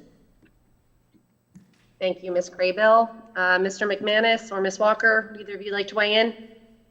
I'd like to just say quickly that if the last time the policy was updated, they would have explicitly said you could not name after a person. Unfortunately, it was not specific, even though it does say, or with words or terms that have meaning to a given school, leaves it open to interpretation. And also, I'm not sure, it does say at the bottom, they reserve the right to change the name. And then it says something about except except for when they have to honor contractual obligations. So to me, that sounds like maybe if a donor came, decided they want to donate, and they'd name it after that person. I'm just saying there's a reason why it was left a little more vague, and I think that's for us as board members to just make the decision, and that's what we're here to do. So that's all I'll say. Mr. McManus? Any comments? I feel like I'd be a hypocrite if we didn't vote to name it after him the first opportunity we had, and then we turn around and did it for something less. Thank you, sir. I would like to reiterate Ms. Crable's comments. You know, I think there's a reason this board has stepped away from naming things after people. It's nothing personal about Coach Toto. I don't know him. I just don't think that we should be waiving our policy to put names on anything anymore. And so regardless of what comes out of this, I will be voting against it. Most likely because I can't support putting names on facilities in New Hanover County schools. That's just how I feel. So, all right. So this will start the 60-day process of public input. No, I'd like to make a motion that we not start the 60-day policy because we not start that because it is against our policy. All right, there is a motion to not start the 60-day policy. I will second that motion, Ms. Crable. Is there any other discussion? All right. I guess just procedurally, I'm just not entirely clear. I don't know what we're stopping from happening. The way I read the policy is that no sooner than 60 days from now, a board member or two board members could request to be put back on the agenda for action. But there's no requirement. I guess there's nothing else that's about to happen now. It's just that you have to wait 60 days until something could happen. So but based on our policy, we are expected, do we need to survey? Do we just need to let the public weigh in, send emails? What is the expectation during this time frame? Because there's no requirement. There's no requirement in the policy to survey.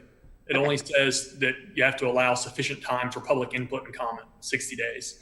So, if there was a motion to not survey, then perhaps you make that motion, but otherwise there's no action that's about to occur. Okay, so then I will withdraw my. All right, I need to change the wording of my motion then, because the way we did it last time was as soon as we made the motion to rename Laney Stadium, then we went into this 60-day comment period and we issued a survey. So I just want to be clear on what this discussion is actually doing.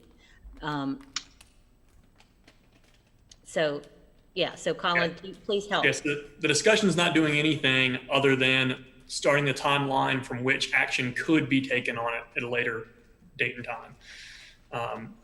So during this next 60 days, the public can email, the public can, for whatever means, share their thoughts on naming the field. And then once that 60 days is over, then the board could take action under the policy. I would like to make a motion then. I motion that we. Okay. Oh, well, okay, which motion did you, because there was a couple and then they disappeared and what's your motion? Adams withdrew her second. Withdrew her second, so my motion is still on the table to not consider naming the grass at Laney High School. To leave it as is. We don't have to name everything. And my motion is not to name the stadium grass after anyone or anything. Mr. Shive, is that an appropriate motion for this discussion? I don't know that it's really necessary to take a vote to not do something. I'm not trying to make this overly complicated, but I think that if the board members that are opposed to naming the field, I think you could just wait, and if it's brought back up after 60 days, then you could vote against it at that time. Okay, I'll withdraw. Yeah. Now I would like to make a motion. I motion that we have a survey like we did with the stadium, because that seemed to get an awful lot of good responses as far as feedback goes. So I move that we create the same type of survey, in this case for the football field at Laney Buccaneer Stadium. Is the survey, this is clarifying, is the survey to specifically for a person, or if the community wants to name the field? The community wants to name the field, not specifically for a person, the same way we did with it originally, because there was a variety of responses. Okay. Is there a second? Second. I'll Pete Wildebohr. Pete. All right, Mr. Wildebohr, any other discussion? Yes. So our policy doesn't say that we are obligated to name anything at all. We really didn't even have to rename Laney Stadium. We could have left a name off. So my point is, and our policy does not say that we have to survey or that we have to use what the community wants. This is a school, you know, not the people who live wherever they live in our county to say, hey, I want to make you name this school field, and it's not just a football field, it's a soccer field and a lacrosse field. So so I'm just concerned that we're wasting too much time on an issue that has nothing to do with student academic success. Fair point. No, that can be debated about athletics and how much it does contribute to student success. But at this point, I'd like to call for the vote. Do you have Ms. Bowie, can you call the roll, please? Ms. Adams?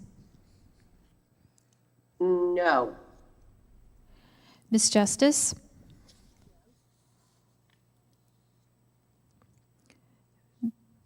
Ms. Justice? Oh, yes. Ms. Craybill? No. Mr. McManus? No. Ms. Walker? Yes. And Mr. Wildebohr? Yes. Okay, motion is a 3-3, which in this situation, the motion would fail, so there will be no survey for this item. Okay, it will come forward 60 days from now, and we will address it then. Thank you very much. All right, next item under information is the school volunteer program, and I believe we are welcoming Mr. Smith to the microphone. Welcome, sir. Thank you. Good evening, Madam Chair, board members, Dr. Faust, viewers at home. Thank you for the opportunity to provide a brief update on the volunteer program. And as the BOE Center gets it pulled up there, I see it. Last week, the Communication and Outreach Division did take leadership of this program back over from Human Resources, who had helmed it up until this point. And so the bottom line here is that we do anticipate and expect a full return of our volunteers into our schools as we reopen this fall. I was able to communicate that to some principals and staff and some training this afternoon. They're excited about it, and rightfully so. So next slide, please. We'll just roll through some of the requirements. And so again, you can read, we're looking at universal masking with volunteers, that they receive the training, the orientation, and the background checks, level 2 background checks. And I've got a slide that differentiates and describes the difference between level 1 and level 2. Those training and orientation events take place twice a year. The training happens at the beginning of the fall semester and again at the beginning of the spring semester. And as we take over the program from HR, we are in the process of looking at existing policies, training procedures, et cetera, and updating those. But I want to reiterate before we get into it that the updates that I'm referring to are really just to be in compliance with updated policy numbers, and formatting. The content there is appropriate and accurate for us to restart the volunteer program and get them back into our schools. So next slide, please. There are a lot of stakeholders in the community, obviously, that want to engage and participate, partner in education. Some may look at themselves as volunteers, some as mentors, some as partners. For the sake of opening the program back up, though, and this conversation, those do fall under the volunteer program that, again, we are now helming. So next slide. The annual training and orientation handbook, you can read it there, but these are some of the topics that will be covered at the orientation training. Our volunteer coordinators are starting to be identified by principals at all 45 schools.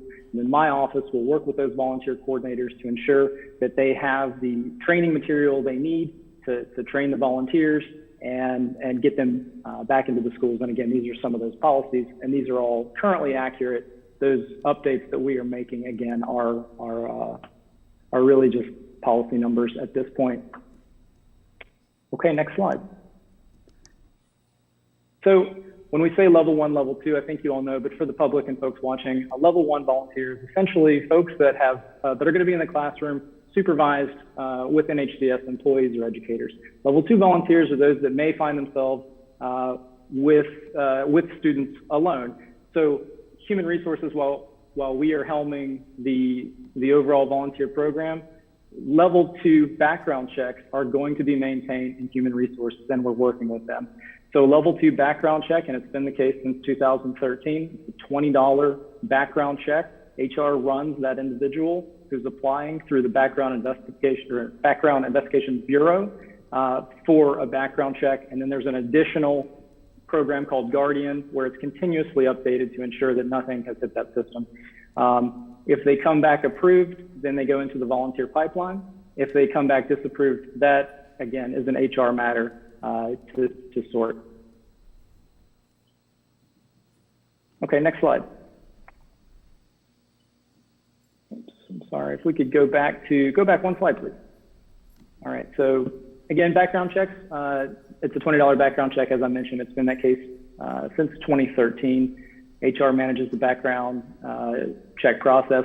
And again, Guardian is part of BIB, or the Background Investigative Bureau, which consistently updates the roster of level 2 volunteers to ensure nothing in the system has changed, and that they can continue to operate in the schools. Okay, next slide. Okay, and as I mentioned, the updates as we were a week into taking over the leadership of this program, so we're looking at the training orientation, the handbooks, the websites, identifying those coordinators in the school, working with the principals, and then ensuring that we're going to create a consistent training and resource opportunity across the schools for the volunteer program as we get it off the ground this year. So those are the highlights, and with that, I'd love to take any questions that you may have. Thank you for that presentation. Yes, thank you, Josh, for recognizing my hand. In a slide or two back where you talked about partnerships and scholarships for folks that might have a hardship in meeting the $20, you kind of skimmed over that and didn't say anything. So I just wanted you to kind of talk about that just a little bit more, because I don't want anybody to not feel like they can volunteer. Absolutely, and neither do we. And so I know that previously there had been some programs or funds or scholarships that were discussed. We'd love to take a look at where the progress is on those and not dissuade anyone from volunteering. I know that there have been PTA, or I've been told that PTA funds, for example, and I know that's not applicable across the board, have been used to supplement that $20. I think as we get the program off the ground and we look for opportunities for scholarships or funds, or all hands on deck, I think is the name of the program. I'd love to pursue that, and I think it's absolutely appropriate because volunteers, they want to be in the kids and their children's school. I think in almost every case that I just described, a level 2 is appropriate. That does incur a cost, and so absolutely, I'd love ways to look at appropriate ways to alleviate that when necessary. I also wanted a follow-up question. Oh, sorry, Ms. Justice, go ahead. Well, could you keep us updated about your research into trying to, and I hope I'm on, into your research into finding the funding source? And that would be great, because it's needed in some schools that don't have the resources the other ones need. Absolutely, yes, ma'am. And I think that just to reiterate, as we're looking at the necessary updates to the training manuals, the policies, et cetera, that is an August priority for my division, and I can go ahead and advertise the September deliverable. So I'll provide an update as requested next month on that, and then also an update on where we are looking at ways to supplement that as we take it over and wrap our arms around all of those opportunities. Thank you. And so follow-up question, Josh, to the volunteering.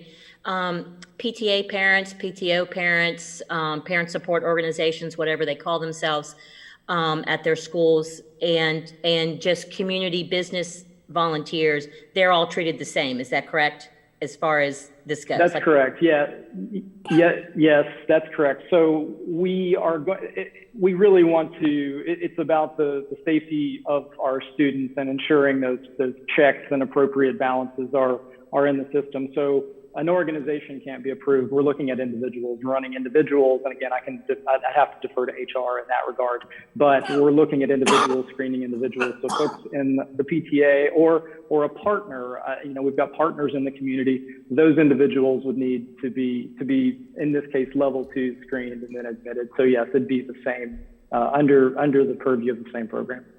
Thank you. Appreciate it. Ms. Adams? Okay. I have a question for Mr. Smith. It's a simple question, but just can you tell everybody that's listening out there how they can actually sign up to be a volunteer? I know it wasn't covered in the slides, but some people might not know. People maybe that aren't parents in the community that might want to volunteer at a particular school. Absolutely. And part of streamlining this process is making that process easier online. I will say we have a volunteer portal on the website currently. It needs to be streamlined in terms of its ease of access and the ability to volunteer and get in touch with the right folks at that school. So I could point them there, acknowledging that it is currently suboptimal, and we'll get that addressed. And in lieu of being able to find that, I would encourage folks to reach out to the school to identify the volunteer coordinator with the administrative offices in the school, make it known that they'd like to do so, and then we'd love to help them out and get them the appropriate resources, trained, background check, and then in the classrooms, because it's invaluable. Thank you. Thank you. Thank you. Mr. Smith, I can tell you I've had a multitude of conversations with parents that cannot wait to get back in schools this year. They really missed their volunteer opportunities last year, and I'm thrilled that your department is taking this over. I feel confident that you are going to help us streamline these processes and get more community members, family members into our schools to support our kids. So thank you. Thank you. All right. Moving along, Superintendent's report. Dr. Faust. Yes. Good evening. Just a quick reminder, for one, that universal masking will also be required on all of our school buses. We just wrapped up Summer Ignite, and that was a great opportunity for our students to have 6 weeks or 150 hours of instruction, and we just want to give a hats off to all those who participated in Ignite and all of the individuals who helped support principals in getting those individuals. So thank you so much. Our leadership retreat starts tomorrow. We are so excited, and we do invite board members to come by and have an opportunity to see our leaders. And this is just not school leaders. These are all leaders from supervisory positions all the way up through, you'll see senior staff members there also. And in presentation mode, the district has seen several changes, so of course you'll get to see who those new leaders are, and it's great to, again, just have them all in one building. There'll be 2 days where we're gonna definitely make sure that they are excited, ready to go, empowered, and making sure they can make a difference in all of our students' lives. Beginning teacher orientation, we've also hired phenomenal teachers and beginning teachers this year, and of course it has not been an easy feat to get teachers, but it was it did make it a little more smoother to have the highest paid supplement across the state of North Carolina. So again, we want to thank you, and thank, of course, all individuals who were out working with us. If you've seen the tweets, if you retweet those, we want solid teachers coming to our school to educate our students. Athletic fall sports season. This week is the official start of the athletic season for our fall sports.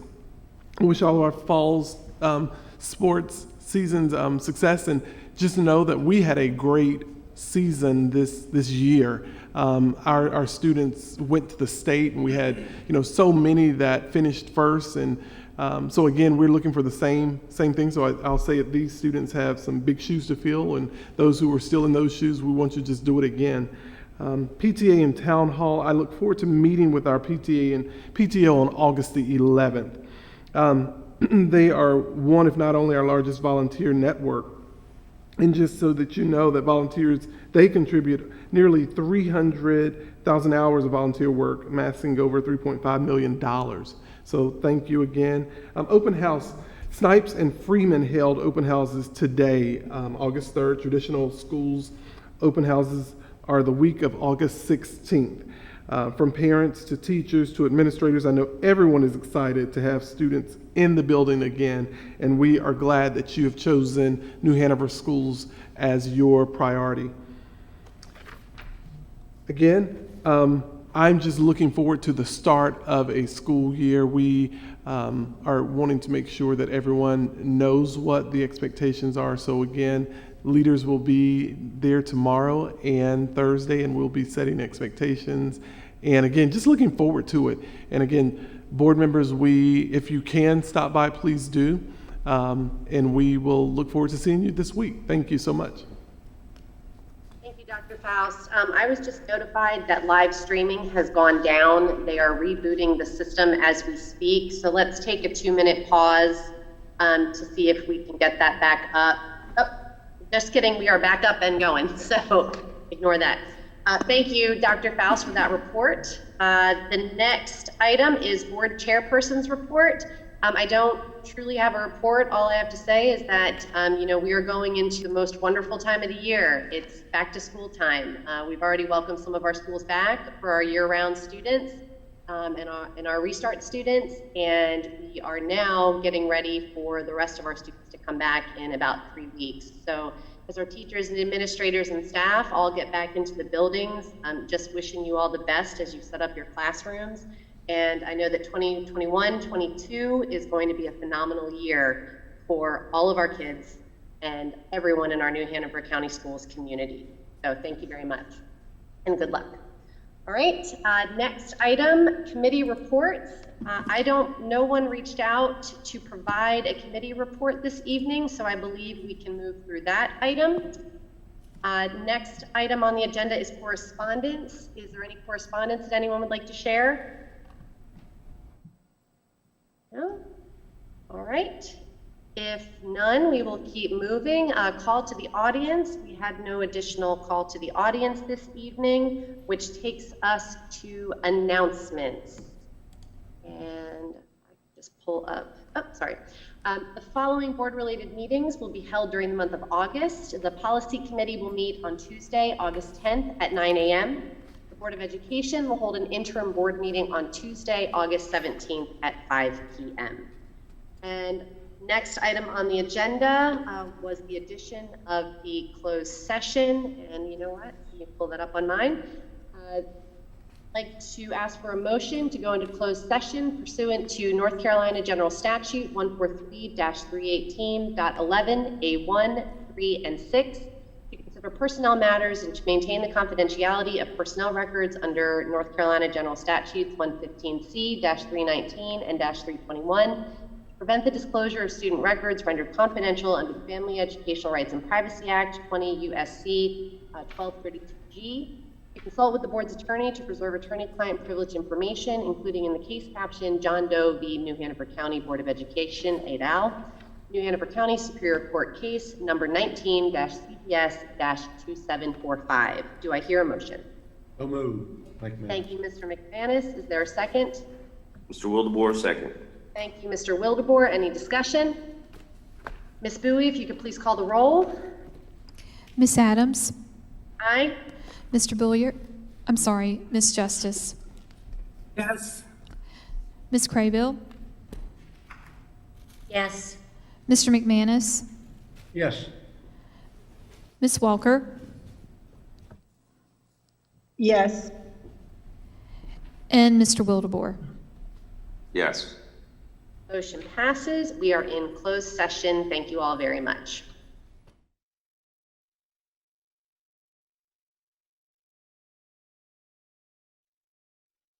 I hear a motion. So moved. Thank you, Mr. McManus. Is there a second? Second, Wildebohr. Thank you, Mrs. Wildebohr. Any discussion? Yeah, why doesn't Pete show his face all night long? No, stop. Dang I it, it's saw time it to go. earlier once. I'm just too pretty. Miss Bowie, could you please call the roll? Oh, he had a hair transplant. I know that's what he did. Miss Adams. Crazy. Aye. Miss Justice. Aye. Miss Craybill. Yes. Mr. McManus. He just left. Oh my Lord. He just left. We still got a quorum. Wait on it. Okay. He Okay. left. And Miss Walker. Yes. Mr. Wildebohr. Yes. Thanks All for right. not leaving, Pete. Yeah, Thank I'm you still very here. much. There he is. Adjourned. I just got cut Everyone, everyone have Yeah, a nice right. evening, and we will talk soon. Thank you very much, everyone. Okay, good night. Good night.